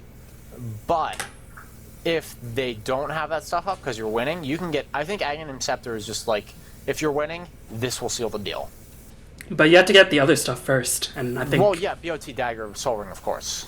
I think at that point, because you are a Tinker... Yeah, and getting to that point's hard, but I was saying, and the people I was talking to were saying, if you get it after, or if you get it before the enemy team really has their items up, it will be more devastating than a Hexwell, because you can just end the game. Interesting. I think it just makes Tinker even more annoying, and I already hate playing against Tinker because you can't break the base against him. It's so fucking annoying. It's whatever. Try and protect her. Yep, Overgrowth AoE increased from 625 to 675 of Nature's Guy's cast range, so you don't have to be right next to your ally to use it, but Nature's Guy's still not really a good spell in general, but it helps, I guess. Yeah. I think that's pretty much all that can be said. Troll, Fervor max stacks increased from 2, 3, 4, 5 to 4. Okay, But it's rescaled. So in the end, 4 times 34 is 136, and 5 times 20 is 100. So you get more attack speed. Well, here's why it's good. You know the current build for Troll, it's 4-4-1, right? You only get 1 in Fervor. Because you have to get the Q, because it gives damage, and the stun time goes up from like nothing to 2 seconds or something. You have to max the bash, right? Yep. And then you run around faster. So what people do is the 4-4-1, and if you're leaving Fervor at 1 point for the majority of your early, in fact, your entire early game, the 2 stacks means that you're not going to farm that fast. Like, he had farming issues. He couldn't really farm fast. He had to spam his W to farm. But now that it's like this, he's going to farm a lot faster. Yeah, I also, think... you know, he's taking towers faster too. But it's... This hero was stupid, and then he got a good nerf. I still feel like he's okay, but you have to do something with his ult. Like, have you ever played with an OD and a troll? No. Is it dumb? We were doing it for a while. It's stupid. Because OD doesn't build attack speed items, you know? But he deals 1 million damage a hit. Wow. It was dumb. Yeah, imagine an OD who's like machine gun. That seems like kind of overkill, but... it's gimmicky, but it's good. So I think that this hero... People stopped picking him because I think they just felt he was over-nerfed. I think he's okay. And with this, he might start to get played again. Yeah, I think in the end, it's obviously a definite buff. And I think he's definitely very playable. You do have to do stuff with your ultimate, like you said. Every time your ult's up, you need to do something with whether it's someone hitting a tower or killing someone or taking rush. Like, every time that's up, you need to make sure some goal is accomplished, even if it's a small one, like taking Ancients. If you do that, then you have a really, really big shot at winning the game. Yeah. Alright, Tusk, secondary units hit by a snowball now take the same impact as the primary unit. What does it say? Decreased... It's more stun, more damage, I think. So I guess before it didn't take the same impact as the primary unit, because that's what it's inferring. Like, Alright. Moved 50% threshold mechanic from Walrus Punch, so I guess you get a bit more... You can initiate with the Walrus Punch rather than looking for the kill with the Walrus Punch. It's a little bit less damage, because it's 4 times crit with the 50% threshold, but obviously overall I think it's a decent buff, but Tusk is still... He's still not mad good. Fun. Okay. I had an issue with this hero because of when he was broken, was like ridiculously broken in Dota 2. Or Dota 1, excuse me. And then he got like 10 nerfs in a row and he was fine, remember? But I didn't play him on principle in Dota 2 ever, and I played my first game of him the other day. Oh my god, he's so much fun. We lost horribly, but it was a lot of fun in doing it. If you aggro tri-lane with him, you can just... I think Alliance actually did this in like a game or two. They do it sometimes. Yeah, they did against Vici and they won. Ludicrously strong aggro tri-lane. It's ridiculous. You can just isolate people and then just destroy them. Yeah, and the ice wall keeps them away from their allies. It's great, whatever. I think that he might be usable in the sense that Alliance used him, in that you get an aggro tri-lane without a real farmer. Like, you can do this with a CK or something, without like a true carry. And then you have your actual carry in the safe lane, whether it's a Viper they've been playing or Lone Druid is really good.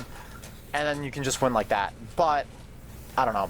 I think this hero actually might be situational as opposed to just hard. Okay, that's definitely a lot better than he used to be. He used to be like one of the worst in the game, but now he might not be, I guess. Undying solar cooldown has been reduced 1 to 6 seconds rather than 10 seconds. Undying is a fun hero, but he's just... You have to 5-man with him, otherwise... He's crap in pubs. I think he's a great hero, but you have to make your team run around with you. Good luck. Basically. Moving on to Venge, wave terror armor reduction increased to -1 armor available. In pubs, I think Vengeance Ray is like the worst support in the game. Because people won't roam with her. If you're Tri-Queued, she's really strong. Because you can save your friends always, and then you can take Roshan for your mid or carry player who ostensibly is your friend. But I think if you're solo queued, she's hard. Yeah, in solo queue, I think she is actually the worst support in the game. I wouldn't disagree, yeah. Because you can't harass, you can't really... Pub support's like, if you're solo queuing, at my rank, which is like 4.3, you know, you'll have the good games like 95% of the time, but you'll get that one person who gets Eventual Spirit who doesn't roam, and if you're not roaming with Venge, then you're useless.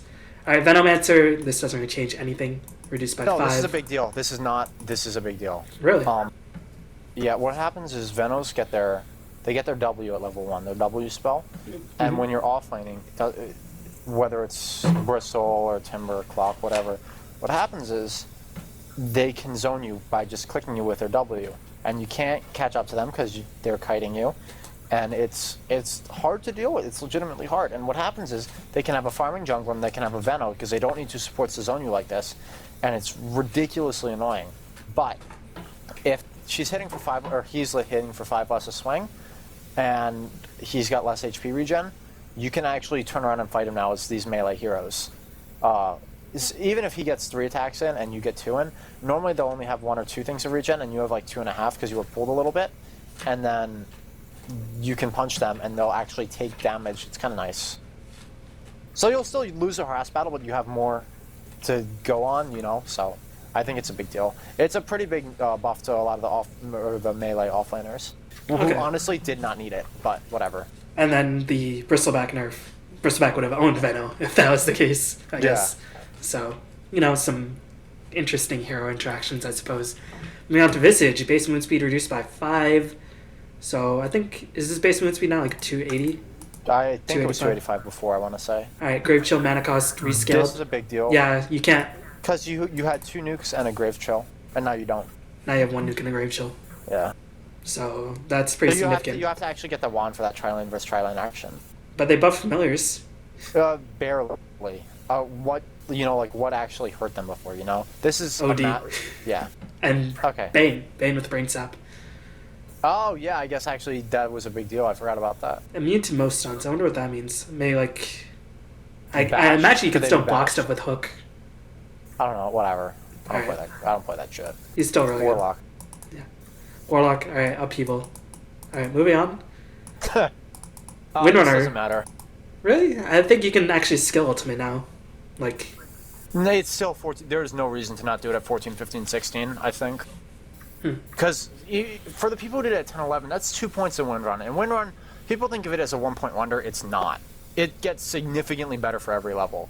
And I don't know. I never have mana problems on that hero. Once you hit level 16, you normally have some form of regen, whether it's even if it's just like the Void Stone for whatever it is. I don't know. In early game teamfights, having that focus fire rather than an extra point to Windrun, I think is probably a bit bigger of a deal. Maybe, I don't know.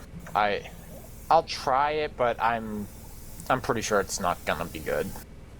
I mean, I think Windrunner is already pretty balanced anyway. Windrunner's fine. I think that's one of the best heroes in the game. You can play any position except the one, really. Alright, Witch Doctor. Maledict AoE increased from 150 to 165. Voodoo Restoration initial mana cost has been reduced, so it's better. I might actually skill it now, yeah. I get it at level 2 if like it's a trial versus trial or something like that. I mean skill it past level 1 Oh, because people would leave it. Yeah, I don't think they will. I think stats are too important on that hero. Yep. And Paralyzing can bounce to fog units. I think that's important. Yeah, that is, because before you could just, you know, if fog there was... then you're fine. Yeah, that's basically what I was trying to say. Wraith King Reincarnation slow increase from 50 to 75%. What's Purge? Is Purge like a 90% debuff? Because base minimum move speed is 100. And 50, so if it's like 400 base move, that's 275. Yeah, you can basically like get the lowest move speed. I mean, this doesn't really help him. It helps him. I think it's good, but it doesn't really make him more popular. He might be used more as a utility role with the aura and the slow if you just run in. I think this hero is on the path. You know how Ice Fog a lot of times will just significantly give heroes weird changes patch after patch after patch, and then you know 5 patches later it's like, oh my god, this is the most annoying hero in Dota. I think in 2 patches it's gonna be this hero. Look, like this is stupid. Like he dies and then he comes back and everyone's slowed 75% for 5 seconds. That's really annoying, right? That's not just me. That's like almost a full channel Upheaval, and Upheaval is the best spell in the game. Now that's like an AoE purge basically, except without the attack speed. I don't know. It seems. I mean, the hero's still bad, but his abilities. He seems like you don't have to. You don't have to carry. You can just utility with him, and he's useful. Of course, like I think he is. I think he is a strong carry, but I think people play him wrong a lot. Whatever. Anyway, Zeus cast rate increased from 700 to 850, so now he gets to even further back and use the arc lighting with less risk. it's nice, I guess, because Yeah. it's there. Zeus is not a pub game winner though, so whatever, doesn't matter. Well, super early pubs he is. Yeah, I think he has like the second highest win rate in overall pubs. So Okay. that's like a large majority. Is like probably I- 2.5 to 3K. I think he's a fun hero, and he's one of my higher win rate heroes, to be honest. But I don't think in high ranked pubs I don't think people are going to be on the right playstyle, because it's all about that farm, race in solo queue. So. Yep. Okay. All right. Ground courier bounty per player reduced, and normal flying courier bounty is still the same. A needed change, I think. You don't need to hear my rant about the courier. You hear it every patch. I think it should either have shield or it should be upgradable so that it doesn't get sniped. Because when that courier gets sniped for if you're mid and someone like Fury, I'm all for it because I'm all for like grounded couriers getting because only Fury can do it, and anything that hurts Fury is good. Bro, the offlaner or the support will sit behind your tower until you have a bottle, and then they will snipe it. This happens all the time. It's really annoying. You have to run back to your tier 2 to get your bottle in pubs. Otherwise, it's gonna get sniped probably. Wow. Yeah, it's stupid, and it shouldn't be a thing, but it is. So whatever. Arcane boots. Mana cost increased by 10. Okay. Battle Fairy Cleave AoE increased by 25, so you get a bit more cleave. Blink Dagger no longer has a mana cost. This is why Slardar is my patch winner. Yeah, right here. Slardar is, I think. It's good on Centaur too. It's good on Centaur. It's good on Axe. All these strength heroes have mana problems, but Slardar the most because last patch, guess what happened to Sprint? No mana cost. No mana cost. And Slardar had a bad mana pool. He still has a bad mana pool because Blink Crush. You pretty much have enough for Blink, one Crush, one Amplify, and you can regen up for another Crush if you don't start at full mana. If you start at full mana, you have enough for 2 crushes. If you try Twitch, I think you have 2 crushes. Yeah, if you start at full mana, you still have enough for 2 crushes because I play Slardar a reasonable amount. But this is so big because now like Centaur had mana problems, Axe had mana problems. I think you can go like Blink Dagger Tusk if you want to. He had mana problems. Nah. This is just like such a huge buff to strength initiators. A lot of times on like these strength initiators, I would end up having to get a drum, even though I didn't want it and I didn't want to pay for it, just for the mana. And I was like, well, this is dumb, but now you don't have to do that anymore, and you can go straight armlet, you can go straight BKB, and it won't even be an issue. I'm really excited about this. I think Slardar, in competitive, actually, I think he's going to win in competitive. Yeah, I think he's going to win competitive, and I think Centaur aggro Trilance are going to be back in vogue. I mean, it wasn't really in vogue ever, but it was a thing, and I think... It was a thing in pubs for a little bit before people realized that it doesn't win. But now, like, without a mana cost, like, Centaur can actually do stuff, because he has mana problems, too. And Stampede cooldown being reduced. And also Panda. Like, Brewmaster... I mean, Panda's still a shit hero, but all these small things to low base mana pool or base strength heroes who just get irrelevant suddenly are not irrelevant anymore because they can rush the dagger rather than delaying the dagger, and if you delay the dagger, then it's going to become increasingly irrelevant as people pick up BKBs or as people get tankier and tankier. So now you can just rush the dagger, you can blink in, clap ultimate with Panda, blink in, stun with Slardar, and go to work. Slardar is definitely the clear winner. Slardar is the one who had the biggest mana problems. Like, everybody always asks, like, why isn't Slardar played? And even, like, good people are like, this hero's really good, why don't we pick him? And it's because it's really almost entirely because of his mana problems. Yeah, I mean, he does not carry super hard late game. He's not really a hard carry in that sense, but he is a mid-game monster. It's just you needed to have like a bunch of mana boots on your team for him, and it was a nightmare. So whatever, it's a big deal for him. All right, so bottle can now be used on your allies by holding on the control key. I've never seen regenerate allies, not transfer runes. So I guess you don't have to bottle transfer. I guess it's a bit more convenient. Have to give them the bottle to sip it. It's more convenient. But I wonder if... Oh, I guess you have to control click the bottle and then control click the ally. Control and then click the bottle, which I don't know. Because I can't imagine the allies would be able to steal bottle charges from you without your permission. No. You hold control and click it, because otherwise if you click it, it would just be for you. Control's my talk hotkey, by the way, so whatever. They'll have to hear the music. Diffusal Blade agility bonus has been increased.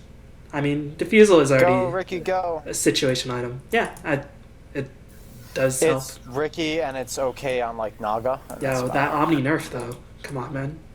Word. Made Diffusal more viable. Uh, Drums of Endurance, number of charges increased, recipe cost increased as well. Really? I think it's a nerf, a fairly huge nerf, actually. Yeah, the No thing one about drums really- is that you could get it super fast and then just do stuff straight away. And It used to be 750 2 patches ago, right? yep, It's 75. That's a lot. No one really cares about the 5th charge, I think. It's whatever. It's there. It doesn't do a whole lot. But 75 it's 2 more creeps for a drum, and that's, I don't know, it seems, obviously drums is a really good item, but even that seems like a little too much. I understand that he doesn't want everybody to build it, but there's a reason everybody builds it, and it's not like game breaking. It's not stupid. It doesn't encourage like stupid play. It encourages people fighting, right? So I don't see why it needed to be nerfed, but aside from the fact that everybody built it. yeah. I mean, if something is built in every game, Well, support stopped building it really, and offlaners don't build it anymore either. It's really just carries who want to do stuff early and some mids, you know? So I don't. It used to be like every single role built it, remember? yeah, And now it's just carries really, and it's gonna be even less. that's true. And this encourages a bit more passivity from carries because they might decide, all right, let's not get drums and fight super Whatever, early. I'll just get a dominator and farm. Yeah. Yeah. Well, it'll be interesting to see. I don't know. Yul's Scepter cooldown reduced from 25 to 23. Does that change anything with the timings? Not that I'm aware of. All right. Force travel is reduced.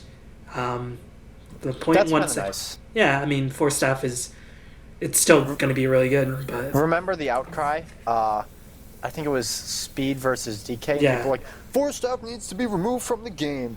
Well, I think this is more of a, okay, you people can shut up now nerf than a real nerf. I don't know how much, because it's at it's 0.1 seconds different now, right? yeah, That's like nothing. basically.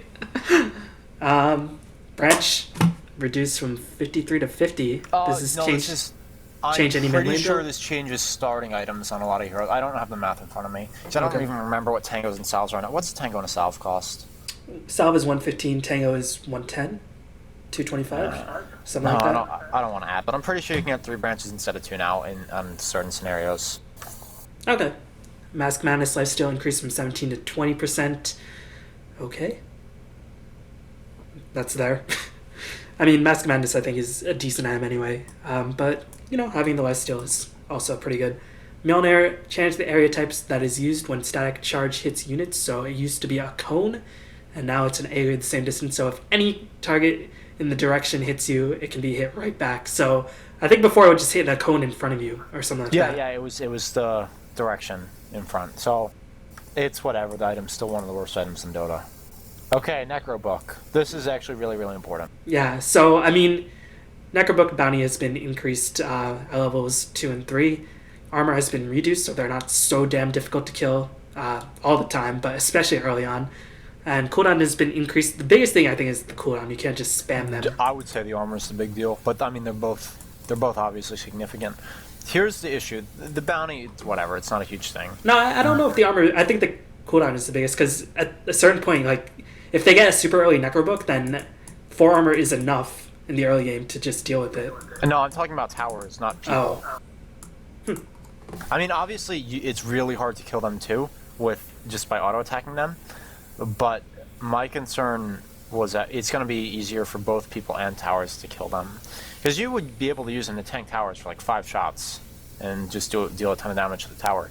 So who got this item? Invokers got it all the time, and it was amazing on them. Pugnos sometimes very strong. Furion's incredibly strong, and it was situational on a lot of other people too, right? Like Yep. supports who got a lot of farm or whatever. Yep. I mean, everybody just made that call in a pub game that you're losing, or not losing, Yeah. but they All right, guys, time to mass not, and Necrobooks. It's you just write, okay, team, we're making Necrobooks, boys. Because that's just sometimes you just got to do it. Yeah. And I don't know. I'm fully in favor of this change. I think it's really good. I think, like, if you had to, you could still say, all right, team, let's everybody make Necrobooks, because the duration still matters. But it's not as dumb, because you can't spam it, and they're not so good early, and they're not as good late either. So I think overall it's a really, really nice It's change. solid. It's still a makeable item, but it's not absurd. Yeah, I mean, yeah, I think it's almost like this is overall the best balancing, I think. Yeah. All right.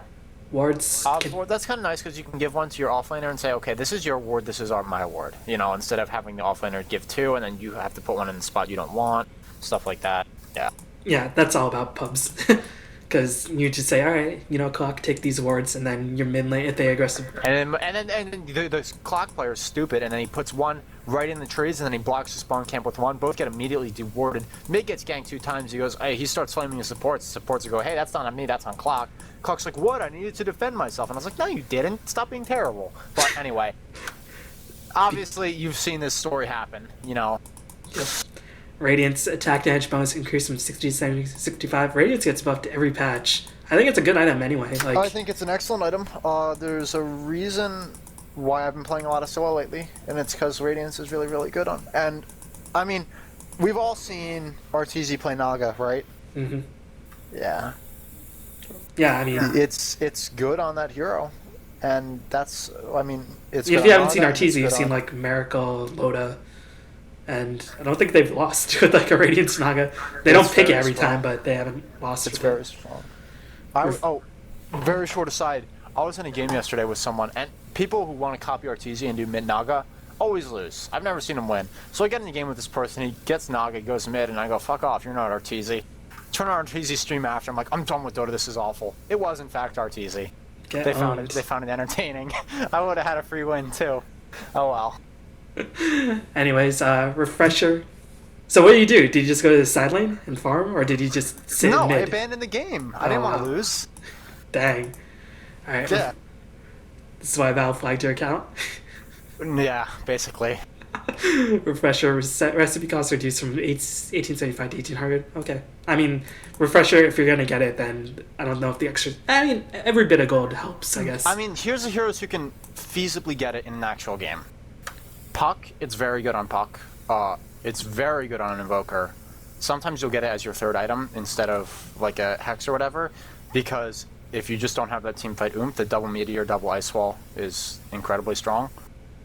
And who else gets it? I'm thinking Mag. It's Puck and Invoker, the big one. Mag gets it, and if you're only on Tidehunter really hard, you can get it, and that's about it. And I mean, it's just gonna help all those heroes. Yeah, I mean, a lot of Hex carriers or a carrier with a giant ultimate can make use of that, and it helps them. OD gets it, I guess, as like a 5th or 6th slot. I forgot about OD. Yeah, he'll get it as after Shivas usually. Alright, Ring of Aquila, agility bonus increased from 6 to 9. I stopped building Aquila. I might start building again. The extra bit of damage definitely can go a long way. A Rod of Atos, HP bonus increased from 325 to 350. People actually built it. I still think it's not good for kiting melee carries around in like serious games. As if you're a 4-position support who can get it, it's kind of nice to stop the, I don't know, Nakes or whatever from running at you. But I don't really think anyone else should build it who isn't like a 4-position. SNY, slow duration has been increased by 1 second, and the slow percentage has been increased by 2%. SNY carriers will build SNY carriers. This doesn't change anything about the item, but it makes it better. Okay. Sentry can be targeted, same thing as the ward.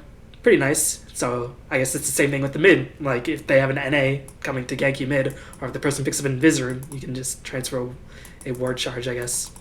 But I guess you have to be there anyway. Yeah. Shadow Element Fade Delay improved from 1.8 to 1.5 can now be used on allies as a 600 cast range. That is pretty cool.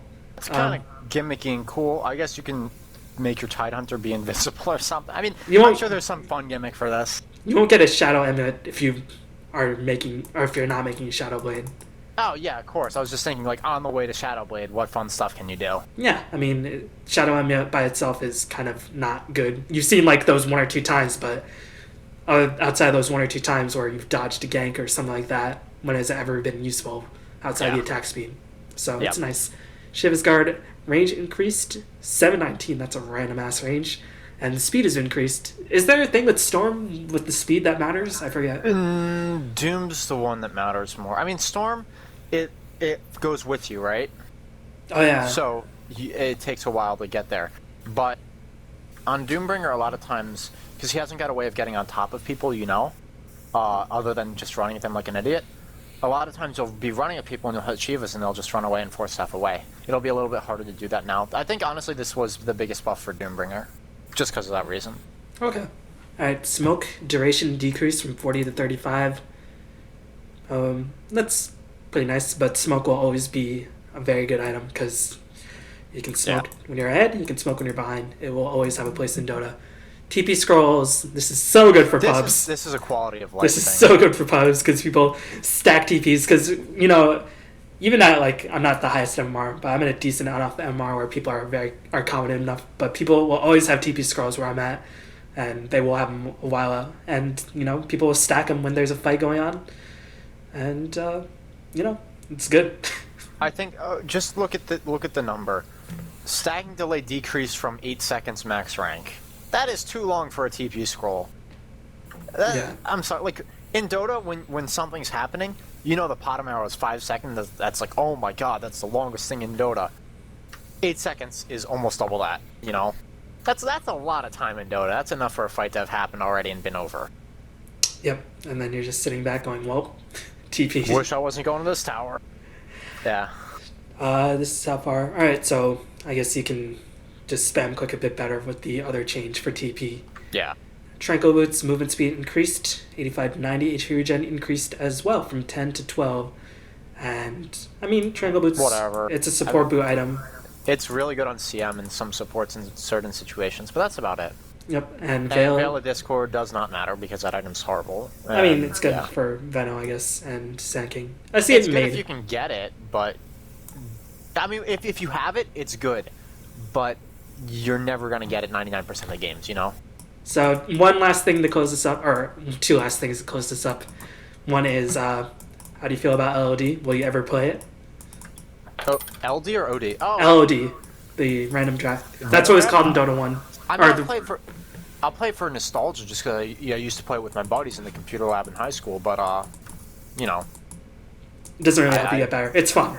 It's fun, you know. It's a fun... When you're pissed off at Dota, but you want to play Dota, which is like 99% of the time, that will be more attractive. Yep. And last but not least, overall, the patch. How do you like it? I like it quite a bit. I like Slaughter. I like the strength carry buffs, and I mean, there's definitely some pub balance. I think some of the things didn't go far enough, like Alchemist. And the night vision was a huge deal, though. But yeah. And I wish just Furion was removed. But outside of that, I can't really complain too much. I mean, I hated the last patch, right? But this patch, I'm pretty solid on. The two most annoying heroes in Dota got smacked the fuck down, and no one else did, and there were just small nerfs, which is great. That's how it should be done. The thing is, I don't know if this patch... I think this will probably be the TI4 patch, probably, unless there's, like, a drastic I don't think change. there's gonna... You know how last patch was, like, a creative patch that, like, changed the game? Yeah. This changed the numbers, you know? I don't know if this patch goes far enough. I think if you're watching pro games, I think you're going to see so many of the same heroes. It's going to be the same heroes. Dragon Slaughter Knight, might be, like, Cross the one Crystal that's Maiden. introduced. Yeah. Clockwork, Bristleback, all these heroes are going to be picked as much, and they're just very stable, like very low risk heroes in general. And I don't think, I mean, that's why I think like a Dragon Knight nerf harder would have been a bit more appreciated, but yeah, there needs to be a reason to pick heroes instead of just, oh well, he's really good, let's get him. Yeah. Yeah. But yeah, on the whole, I really this is a really good pub patch, I think. Yeah, Broodmother and ES were like the #1 big things. So overall, I like this patch. I wish they went a bit further on some of the heroes that you're going to see in every game, and I think you will continue to see in every game. Furion, DK, etc., etc. OD will still be a strong mid laner, stuff like that. And you won't see any Shadow Shaman now, but I mean, that was a necessary change. But more starters, pretty exciting mid game carry, pretty exciting to watch. Should be a good time. Should be good Dota. Alright, any last words? Nope, I'm just gonna go play. This took way too long. I missed 2 games. It's awful. Oh no. You owe me an item or something. Yeah, we'll figure it out later. Alright, see ya. Later.